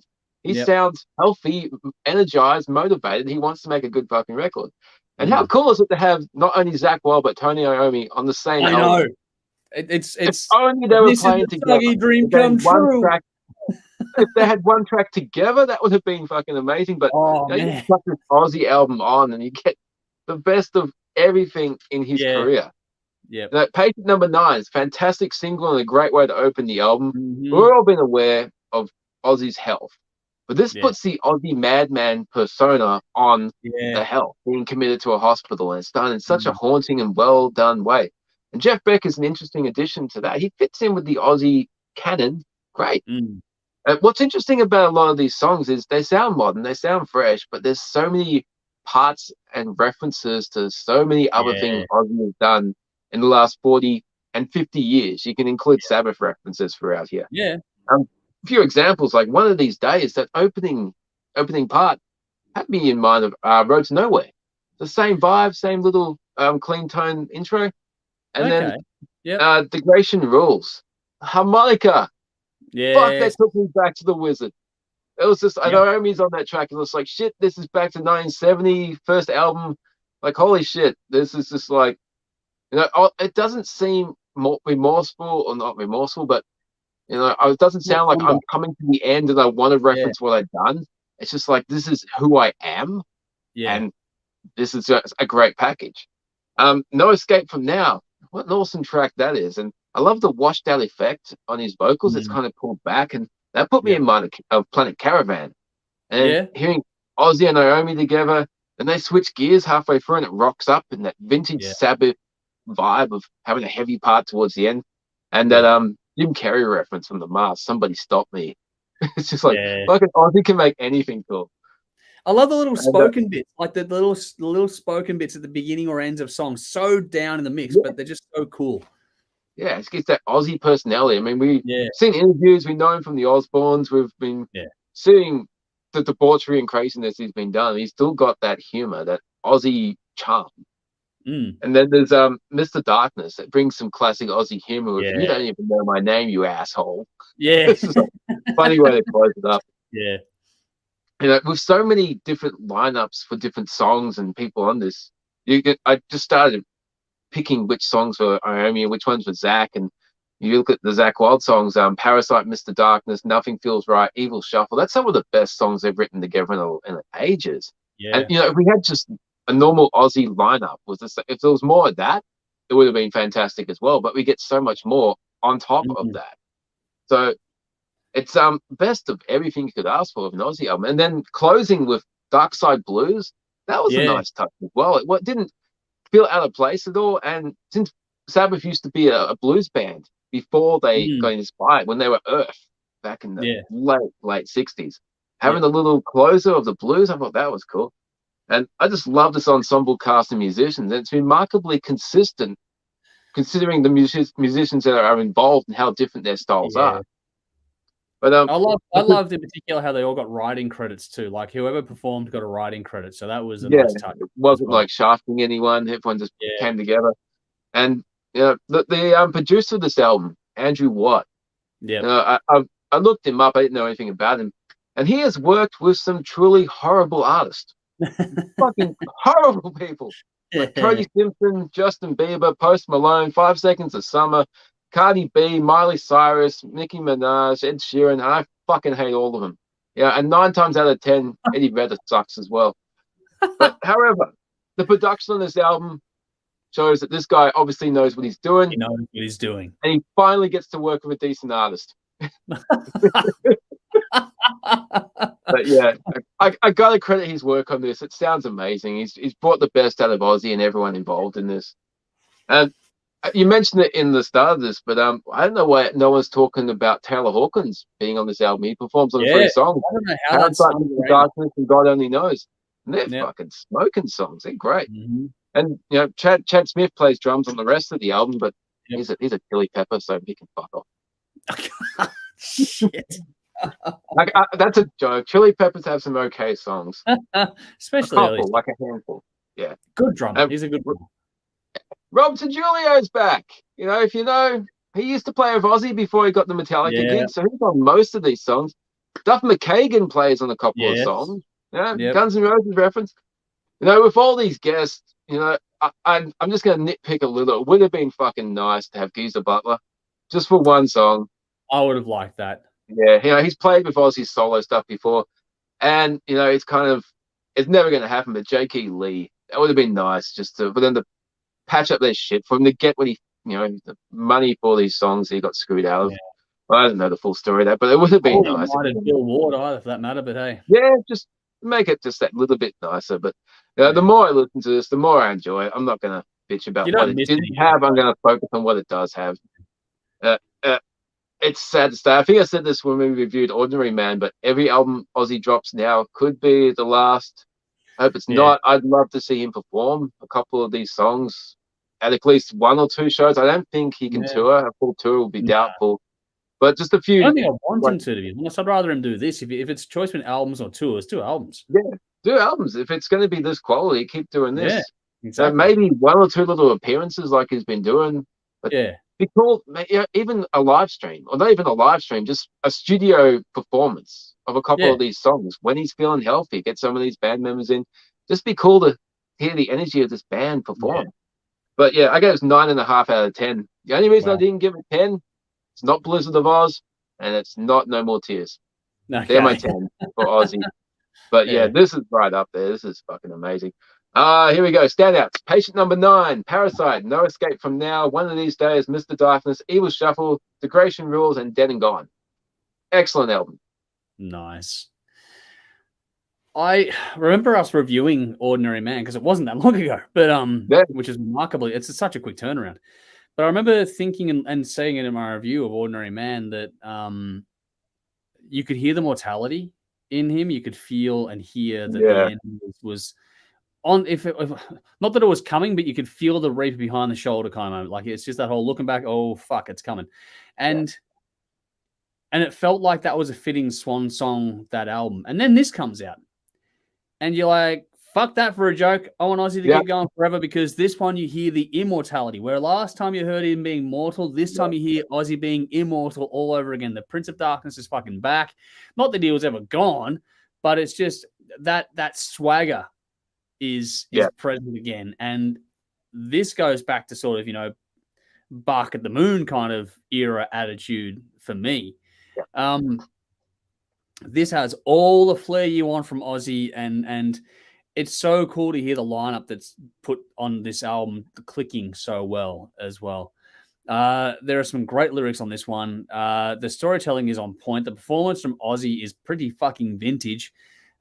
He's knocked this out of the park from the opening note. Like the opening track, Patient Number 9, is just fucking brilliant. Like, what a way to open it up. And it just takes you straight back to the classic eras. Great writing performances across the board on this one. These songs get stuck in your head really fucking quick. But there's a darkness about this too. For all the swagger, for the fun that is there, there's a real sense of menace and darkness under these songs as well. Like, you start digging into the stories, like listening to the lyrics on tracks again, like Patient Number 9, and it just sets the tone. Like the lyrics are so good, and there's so much going on. There's a bit to take in. It's great storytelling. It's like the Megadeth album. The storytelling is one of the highlights. This is a lot more sinister than Ordinary Man. There's some killer riffs, some great solos on this one. The rhythm is fantastic across this one. I liked how, like I said before, the writing credits are spread across the board. Whoever performed got a writing credit. It spices things up. You can hear the different styles and flavors involved, but at the same time, it's all really cohesive, which is remarkable. That's hard to do. And credit to everyone involved and the producer for that one as well, because it's like herding fucking cats. So well done. There are the dynamics from song to song as well really do keep you locked in on this. The album flies by to listen to with zero dead weight. There's not a dud moment on this listen from start to finish. The gear change is well done, well placed on the album too, and production is really damn smooth. Some great panning, but that's really the only sort of trick here. The layering overall is well balanced, but this thing pops out of the speakers. Like when you listen to this one, it just pops. It sounds great. Ozzy is just a touch back in the mix, which I think is the best placed for him. That's not to be a knock. It's just that his tonality is pretty high. So softening him off is a really good touch, and allowing the warmth of the other instruments sort of balance him out is a really good thing for him. And it helps Ozzy, but it also allows the rest of the band members to shine in their performances too, which is richly deserved because no one fucking phoned this in. This is all knocked out of the park. Like I said, to put a list together with so many different people involved is challenging, to say the least. To make this so seamless and well-rounded, so smooth, is just a credit to everyone involved. Well done on just the pure execution alone. I thought the slower touches on this one were really well placed. Just it's such an easy album to take in. But Mr. Darkness was another one too, going back to the storytelling for a moment, that in particular really does sort of show off that writing. Every single song has something that will appeal to everyone differently. And that's really cool. Like this album, there are some twists and turns. And there's some people may not like every single moment on this one, but I'm like you, Dave. I just thought there were so many callback moments to the early days, different things, but still enough new growth in there as well that nothing felt tired or rehashed or old. This all felt and listened and sounded really fresh and vibrant and energetic, and everything you wanted out of Ordinary Man is on this album. Like, I think Ordinary Man is a great album. I was thinking if you were like people that were disappointed with Ordinary Man should listen to this one. This is going to give you exactly what you wanted when you didn't get what you wanted out of that album. There's some cool wordplay in this as well. Some really clever wordplay, which is nice. There's some nice cuts, some wit in this one too. Great mood changes and emotive weight across the board. Nothing over the top or aggressive per se, but there's just some weight to it. Go with that sinister side. There's some weight to what's going on here too. Like you were saying, you referenced Iommi and Wild. I think that they both got to leave their respective marks on their tracks, which was really cool. It was nice to me. Like, it didn't get everyone, but it was nice to see so many of the family getting back together again in some way, shape, or form on this record. And the ones that weren't there, when you're listening to it, you don't miss it. Like you when you go through the credits here, you'll notice, but when you're listening to it, you don't miss that aspect of it. So it's a credit to the strength of the songs and the performances, just how riveting it is in that regard. Like I was saying, I thought Ordinary Man was a good swan song, whereas this one shows there's still plenty in the tank, and keep going. Just keep doing this. I'd be happy with this and so short. Like the break is what, 2 years? Yeah.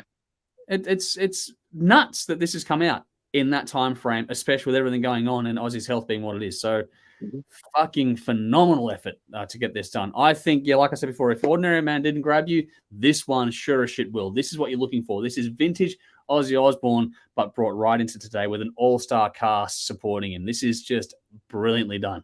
I gave it a 9 out of 10 for now. It's one of those ones that probably will go up as the year goes on and will probably be in the top 10s. If it's not going to be there, it'll be fucking close at the end of the year. This is fantastic. So 9 out of 10. Patient number 9. Nothing feels right and dead and gone, but there are some great tracks across the board on this one. I think there's something for everyone. Check it out. Please do. This is one you have to listen to this year. Fucking well done. I love it. You look at the guest spots. Andrew Watt, Zach Wilde, Jeff Beck, Tony Iommi, Mike McCready, Eric Clapton, who's on the reference track actually tonight, Josh Homme, Robert Trujillo, Duff McKagan, Chris Chaney, Chad Smith, Taylor Hawkins, and James Pacer as well. James Pacer, sorry. Like, fuck me. Like, wow. Just so many. It's so well done. We have some comments. Going back to the links issue for a minute, Vinny has gone, the links are in Braille. Well, yeah, that probably makes sense. On Facebook, they're in Braille anyway. Vinny also said they're probably the strongest Ozzy has sounded since Osmosis. Wow, that's a good call there. Here we go. And then we got Ozzy, what a legend. So glad this came out with Zach and legends Iommi and Beck. That's very nice there too.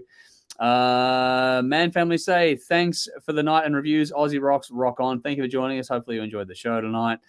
Andrew says, so many albums to listen to on Sunday while I edit possibly 3 gigs worth of photos. Enjoy. Hopefully you find something in there to really get your attention.